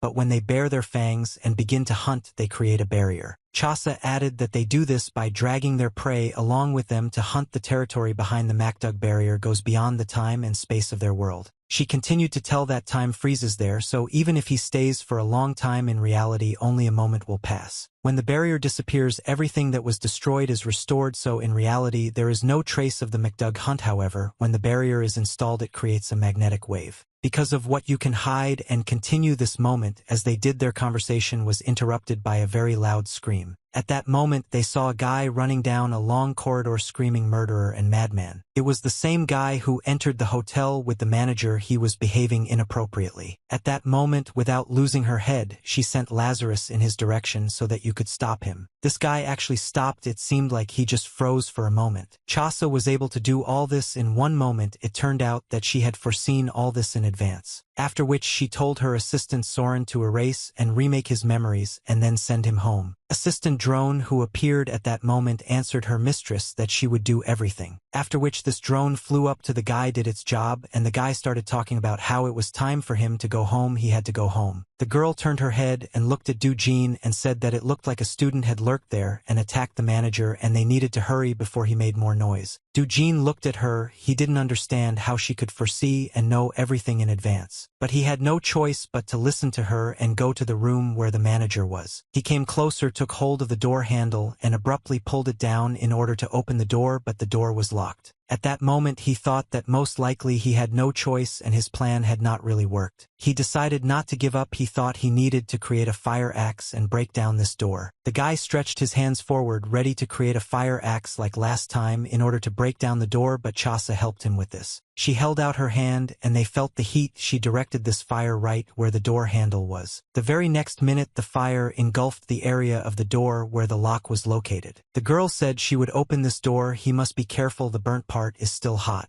After she opened the door, he was the first to step into the very room where the manager was located. He entered this room shouting loudly that it was the cleaning of the room. At that moment, he heard someone screaming die, and he also heard the manager screaming help. Entering the room, he saw a picture of the manager lying on a huge bed and a guy in a hood strangling her.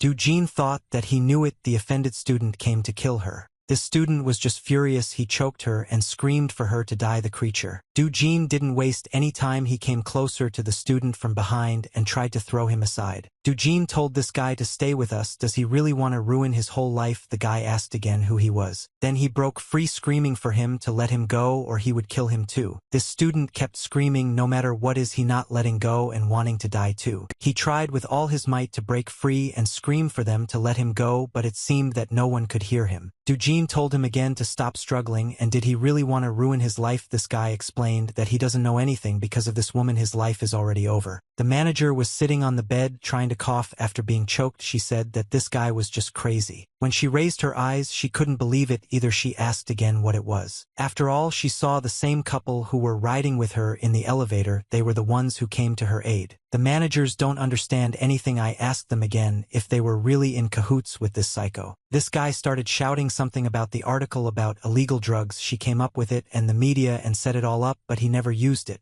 The manager sat on the bed and said that this guy had just gone crazy. After she came to her senses, she started screaming that he was just a crazy bastard, and what did it matter that drugs were found in his car and it was written in the news. The guy tried to tell her that he would find evidence that she had bribed the media. Then the manager laughed. Would he really find evidence, and what could someone like him do? She thought that no one would believe her in his words.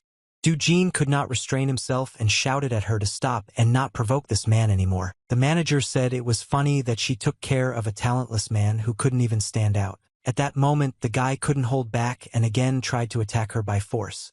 He shouted at her that he would kill her. Eugene calmed him down. He said that there is no need to be angry anymore. This man's life is already over. This woman's life will end today anyway. When he said this, there was a minute of silence in the room. The manager couldn't even imagine such a thing. This guy turned around and looked at Eugene and asked him what he meant, but the manager didn't understand what he was talking about and thought he was crazy too. The guy who attacked tried to break free, clenched his fists trying to strike, but Chasa stopped him. It seemed like at that moment the guy looked at the manager and thought that he really shouldn't do this. He calmed down and was able to adequately perceive the situation, so they let him go. But I manage and continue to sit on the bed. I don't understand what all this could mean and why he says that. It seemed like her face changed. She didn't understand what kind of guy he was and why he suddenly said that, and she also didn't understand what they did to this guy. She couldn't hold back when she saw that her student was unconscious, and she shouted who they were. After such a question, Chasa looked at her partner and thought about what he might say. Eugene was not at a loss. He turned his head, looked at the manager, and said that they came on business from the afterlife. The manager sat on the bed. Her face was scared. She didn't understand that this meant the afterlife. Then she thought it was just some kind of joke, and she smiled, deciding that it couldn't be true. Why did she look at the girl and ask, so she is a prosecutor, such a pretty girl, and probably studied very hard. And if she contacts her, she will send a whole crowd of lawyers from law firms of former judges and chief prosecutors. The case will go to the Supreme Court. Chasa answered her that this would not happen because the court she would go to was at the lowest level. The manager then told her that they would see how she would be in her father's bar alone after she had her lawyers coming after her. Then she turned her head and saw the guy who was attacking her, that he was starting to disappear right before her eyes. At that moment, Eugene understood everything and asked Chaz if it was really the girl who interrupted him, and said that the barrier had just deployed. It was indeed McDougie's barrier, and it was clear that one of the representatives was right in this room. The hour jumped and the force right in front of the manager on the bed. She told the guy to be careful here. And then she ordered him to put a shield in front of her so big that it could cover three. She added that there was a thirst for murder outside the balcony window, and that everything had started as she had expected. After which the girl took out her tablet and tore off the top sheet of paper from her notebook. After which she showed this sheet to the manager so that she could read everything carefully. Then she said that the manager is Tanya, wants the McDougs to take her soul, so she must behave quietly. The girl told the manager that she would send her safely to hell. Eugene worked to create a huge shield. The manager lost consciousness, and at that moment Chasa picked her up in order to move her so that she would be protected. Eugene told Chasa that Sidon had placed a bet, and all three of them were behind this huge bill. The very next moment they heard a sound coming from the other side of this bill. The guy decided to raise his head and see what happened there, because there was no one in the room yet. When he looked, he saw an unusual knife that pierced the shield he had created. At that moment Chasa told him not to stick his head out of the counting area. Then she added that this was just the beginning and they still had to enter the battle. After which they heard a loud bang and the glass in the room began to crack. The impact was so strong that these windows shattered into small pieces from the shock wave. It was a really strong blow that was directed towards them. The guy thought if he hadn't put up the shield beforehand, his eye would have been torn to pieces in an instant. And the most important thing is that not one but many knives flew in the X direction. One of these knives pierced the shield and flew out, cutting him on one of the shoulders. The guy felt pain but didn't scream. He only got a very strong toothache from this pain. After which he pestered Chaz and asked if he was entitled to accident insurance and if life insurance was provided for in this job. He asked her to take care of his younger sister. Chasa said that all this is stated in the employment contract. He should not worry, after which she raised one of her hands and began to concentrate her forces. She used her ability to understand who is in front of her mirror, exposing demons. These were movements that were faster than a swallow and fast-moving blades that were 10 chans long. At that moment she looked at the whole situation and said that everyone should intercept. The blades continued to move towards the protective account, but the bullet she placed intercepted them. It seemed that everything changed in one moment and these clicks disappeared into thin air. Jin felt that everything was over. He was very surprised. At that moment they heard two people entering the room. They needed to figure out who it was. Their opponent this time said that even with such precious treasures, due to the absence of pack in the matter of capturing them, they have to interest the power of man. Even if the Reaper got you, there is nothing special. In front of them stood two McDug. One of them said that to create such a huge shield, he must have already spent a lot of peck. And then he turned to the Lady Reaper. He wanted her to simply give him the loot. For an hour I couldn't even imagine what would happen next, and that the guy was already ready. He created that very rifle in his imagination and said that his mistress. He says that they should not have any negotiations with McDug, after which he opened fire, throwing the opponents aside. One of the opponents was thrown back so far that he almost fell down. At the last moment he managed to grab hold, pulled himself up, and said that it was very cruel. She thought that she could not imagine that this guy could use two weapons from PK at the same time.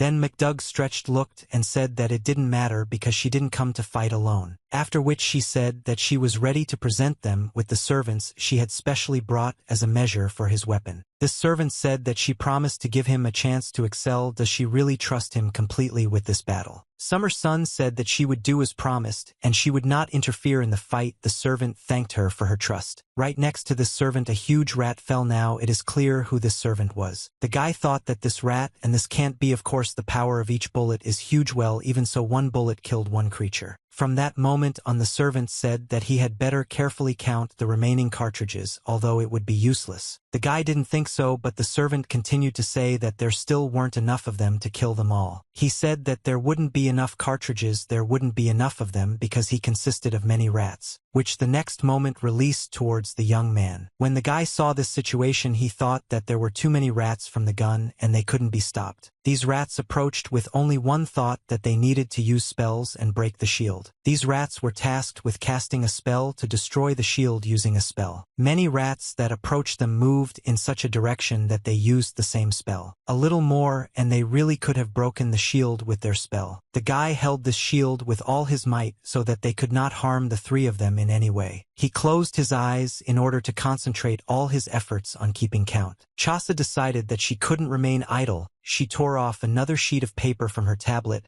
and extended her hand forward. In this way she wanted to help so that their enemy could not harm them in any way. The rats that attacked did not understand what happened and what it was a protective barrier, and they were thrown back. At some point these rats thought that this protective barrier was very weak and that they needed to gnaw at it to simply gnaw through it. The girl said that this protective barrier was created quickly using a simplified scheme, so it is really not strong and they will soon break through it. She said that she would create a stronger full-fledged protective barrier in the room opposite, so they should take refuge in the room opposite. The rats realized that this was a very weak protective barrier and now they are gnawing at it. In an instant they started gnawing at it from all sides. The clock that carried the manager on her shoulder ran into another room and the guy ran after her. He was thinking about only one thing, this pack of rats and how to deal with it. Summer Sun, watching everything that was happening, said that even if they run away it would be useless. The rats were given the order that no matter what they tried to defend themselves with, they had to gnaw everything with their front teeth. The Summer Sun stood and gave the order to her rats that they would snap back with all their front teeth. Chasa and Jin ran very quickly to the room opposite. They still had work to do to create a normal barrier. Since the room was closed with a door and a lock, Chasa wasn't going to bother with it. She swung her leg, after which she kicked the door with all her might and it was knocked down. The door just flew out into the room. All that was left was to jump into this room and create a new protective barrier. Rats about a grizz that barrier that was in front of them a little more and they will be able to break through further. Before Jin was ready, he held his weapon and was ready to destroy the rats that would break through the barrier. He wanted to ask what he should do next and whether it was really impossible to catch this pack of rats with that mirror.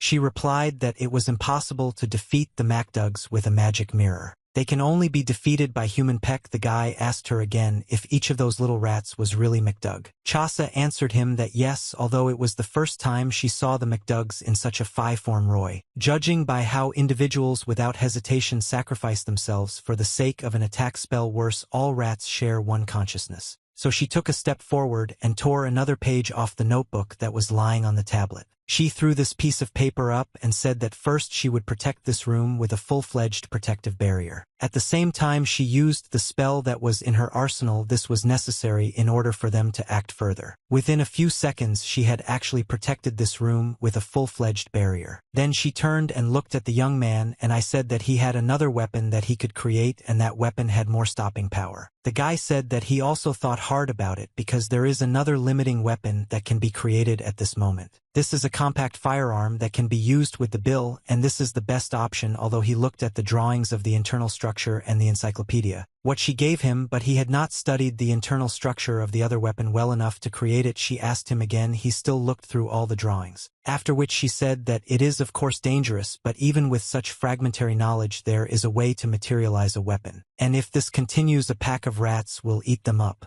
The guy understood this clearly and understood that he needed to do something, after which the girl suggested that he then sit down on the bed where the manager was lying. The rats watched through the barrier what was happening in the room and were ready to gnaw the barrier to get inside. After all, in fact, they were given the order to continue gnawing and to gnaw through this barrier too. Chasa said that from now on she will use Peck to super activate his brain if it will succeed, and he will be able to use his brain at least for a short time at more than 100%. She explained that when the bridge goes into a state of hyperactivity, even if it is a drawing of a weapon that he has only glanced at, he will be able to fully understand it and materialize it. She also said that, in addition, unlike the materialization of weapons where the consumption of PK is overcome, the body's efforts will require PK constantly. Even for him who has the Peck technique, the limit is about 5 minutes, and super activation of the brain, unlike the usual body enhancement, has a high probability of failure. It could not guarantee success. The guy asked her again that even as a lie she would not say that everything would definitely work out. She replied that in such a situation it was a lie. It makes no sense that the rats continued to gnaw through this protective barrier. She said that in order to superactivate the brain, firstly negative thoughts such as torment and anxiety must be completely erased. The brain must be in a positive state. Then she said that from that moment on the guy imagines in turn the happiest moments that he can imagine. If he does this, then she will maximize his brain activity. At that moment will add his Peck, and on top of that his brain. At that moment he closed his eyes and thought what kind of happiness he could imagine. First he needed to imagine lots and lots of money, because only with money could his sister be cured. And then his sister will fully recover and the threat of paralysis of the lower part of the body will disappear. This is also a great happiness for him. When he sat and imagined this picture, his thoughts were really happy and his face was beaming with happiness. Chasa said that everything is fine, the imagination is filled with only pure happiness without suffering, and the level of awakening is gradually growing. She also told him to continue to imagine happy moments, and the guy thought about how he wanted to create an ordinary happy family. He imagined how he would return from work and his wife would cook him dinner and meet him at the door. When he enters the room she will ask if he has come. This is the happy life of the newlyweds, full of joy just for the two of them. At that moment Chasa said that the level of awakening was growing sharply. This was excellent because the level of awakening was rapidly increasing. He also thought that in his family there would be two, it must be a son and a daughter. He imagined how the two of them would decide to get them pets for the emotional development and socialization of the children, most likely one dog and one cat.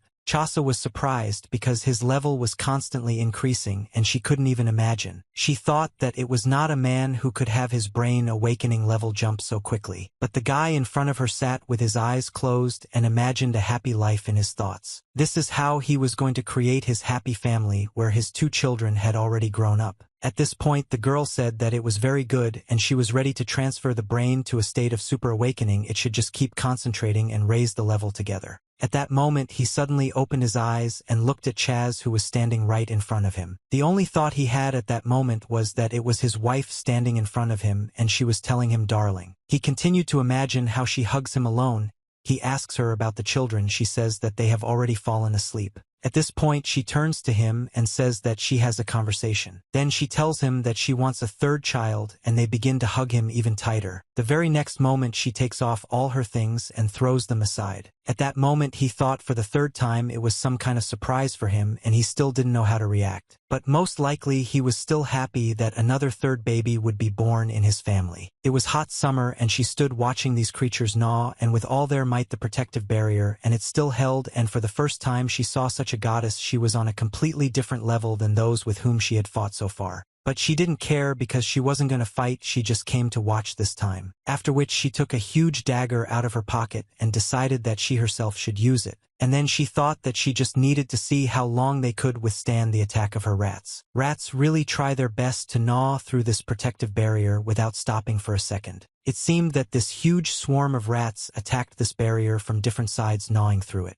At that moment she looked at the guy for an hour and said that it was simply amazing and that it impressed her very much. She knew she would think only if he successfully awakened his brain using Peck. At this moment one of the Kurgas was able to gnaw through the protective barrier and break through it. At that moment the protective barrier began to crack and the remaining rats broke through it. After these rats broke through one protective barrier, they 100 times touched the second already dense protective barrier. When these rats moved further, they hit the second protective barrier and got trapped. Summer Sun ordered them to use a spell to avoid dying when they collided with this barrier. After they used the spell, many rats were thrown aside, but Suck Noah barrier was almost broken. They had to keep gnawing. The rats obediently began to do their work and did not begin to gnaw at the second protective barrier. The Summer Sun ordered them to gnaw further faster, so that they would not stop. She believed that the protective barrier was almost broken. And at some point it was actually broken through. One of the crabs was able to gnaw through this protective barrier. What joy these rats had when the barrier was broken and they could break through further. At that moment something round was thrown through this hole in the barrier from the side of Chaz and the guy right into the very center where the rats were. The rats all concentrated and looked without understanding what it was, and something flew at them. In the paws of one of the rats was a grenade that the young man had created and which he threw directly at the rats. The next moment the grenade exploded, throwing dead rats in different directions. There was an explosion and the rats were scattered in different directions, but the explosion seemed small to them. The rats turned around and looked at the epicenter of the explosion where that same funnel was. Summer Sun was very surprised. It was a modern bomb, and this is already the third Bujitogen. She thought that if he continues to use Pack, then eventually hanging CNET.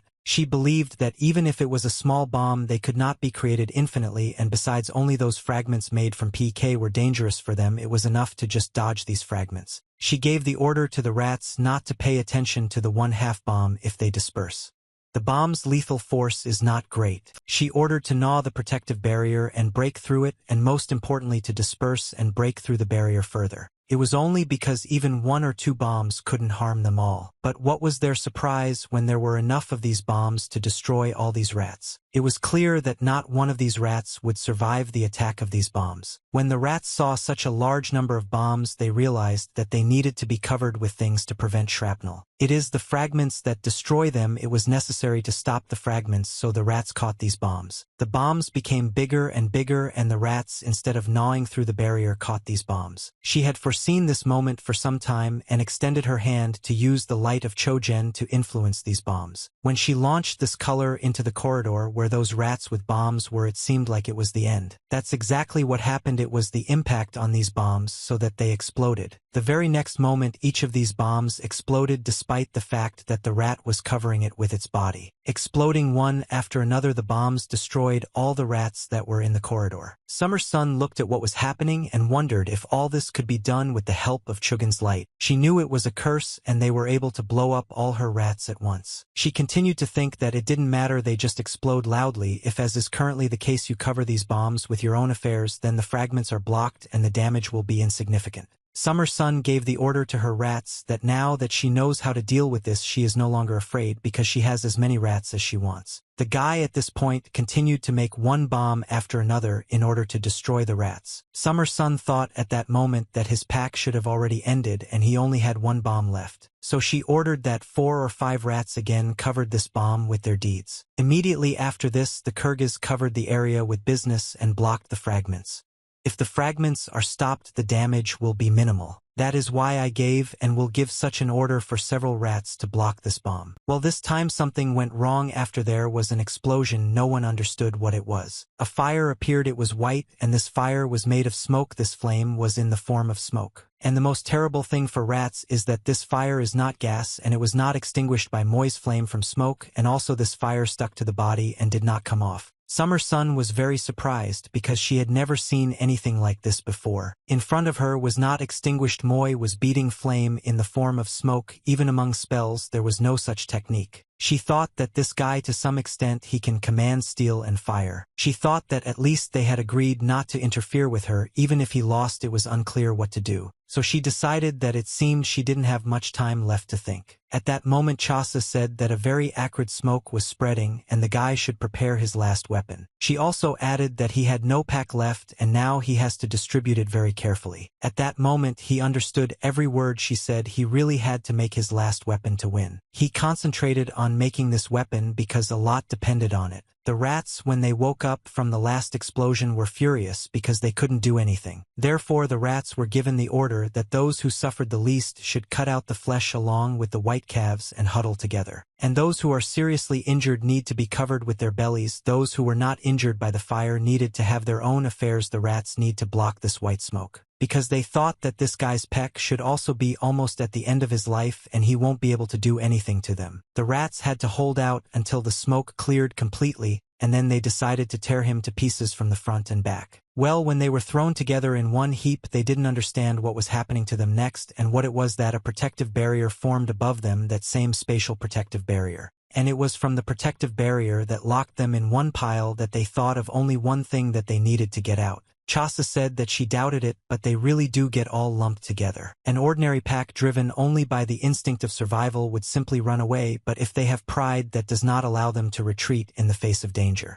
and the only awareness capable of sacrificing individuals for the sake of a goal, then they can make such a decision that is they themselves fell into a trap. It is clear that they were locked in local protective information. They believed that his pack should be completely exhausted to create accounts and then a lot of bombs and the silent flame. One of the rats that was driven into this protective barrier began to scream that now it was gnawing it along with the bones with its remaining strength. The rats thought that it would be enough for them to gnaw through such a tiny barrier, and the guy didn't answer for 3 seconds. That 3 seconds was too long. He came up with another weapon that was supposed to destroy them, and he said that 1 second was enough for him. What happened next, none of these rats could even imagine. They were burned alive. Chasa said that everything is worse, so she turns off the brain overactivation mode. The girl approached him and extended her hand, turned off the activation of the brain. He returned to his normal state. Maintaining the brain's overactivation took almost all of his peck, and he had to use the rest wisely. The guy thought that he himself felt that there was almost no rack left. Too much was spent on maintaining his overactivation mode. That's why he was able to materialize only 2 liters of fuel, and this is enough for about 2 seconds of spraying. But his power will definitely be enough since he understood that the fight would be over. Right in front of the guy, an opponent appeared and told him to wait a minute. She said that he uses such a trump card, it is a violation of the rules. The guy thought that this creature interfered after all. She held a dagger in her hand while saying that she actually had no intention of interfering in the fight, but she changed her mind. She thought that this guy would probably have to be killed right here, and now Chasa was tired right in front of him. Mac dug threw the dagger straight at him, and it hit the protective field that Chasa had put up. McDoug laughed, and I said that if she wanted to, then breaking some hastily created simplified barrier would not be a problem for her, and no matter how she seemed, she was actually a fighter. Then she started threatening the girl, saying that if she didn't want a knife stuck in her cute face, she should get out and get away from this guy. She took the hour as an insult that her opponent was speaking towards her. After which Chasa, having heard what she said, asked again if she really was a fighter with such a face, and threw away her tablet. Chasa told her that she can throw as much as she wants. Mistress Fighter, let's see how it ends. The enemy did not stop. When she heard that they were telling her this, she decided to act. And the very next moment she threw a multitude of daggers towards the hour to Jean. An hour, with the help of his speed and mine, in one moment salted all the daggers that were thrown in her direction. And also Anapa collected a dagger that flew straight at the guy and almost hit him in the face. McDoug thought that she had given up on it quite seriously and would never have thought that it would be possible to catch them all. She wanted to know only one thing: what kind of girl this was and who she was anyway. That's why McDoug said that the gods are so desperate to protect their partners that you can't tell who's the knight and who's the princess. After all, she could have allowed at least 1 or 2 knives to be stuck into his body. Chasa replied that in their field there is always a shortage of personnel, so each person is a huge asset. McDoug lowered her hand, grabbed a few kilos by the tails, and said that in fact they too are terribly short of workers. Then she turned around and added that even if it was just useless, the guys were very valuable to them, which is why they were retreating for today. The rats turned to the Lady Summer Sons. Is this really the end? They can still fight. Summer Sun told them to shut up, idiots, because they are definitely finished, and what can they do? Pathetic remains. The rats were really hanging in her hand, and there was nothing to say because at any moment they could be destroyed. Summer Sun at that moment heard the voice of the manager, who said that I had a severe headache. Then the manager stood up and headed into the corridor. She didn't understand how long she had slept. Going out into the corridor, she noticed the mess and decided that the effect of the medicine had not yet worn off. She had strange hallucinations from the very beginning. The guy thought how awkward it was for her to wake up at that very moment because everything was almost over. Summer Sun turned sharply and said that it seemed that the time for retreat had not yet come, and she mooed and howled beyond the barrier. And she ordered her rats to go forward and finish off the prey, and the one who is sleeping will receive a reward. The remaining rats headed towards the manager. They were ready to bite her to death the next moment. At that moment she told her that if she stood like that it would be very dangerous, and kicked her. She thought that in this situation it would be better for the manager to lie down on the floor for a while, because they needed to prevent the MacDugs from taking the manager's soul after her death. After such a strong blow, one of the bows on Chaz's head shattered into small pieces. The very moment came when she let go of her own and was ready to engage in battle with the enemy because it was her job.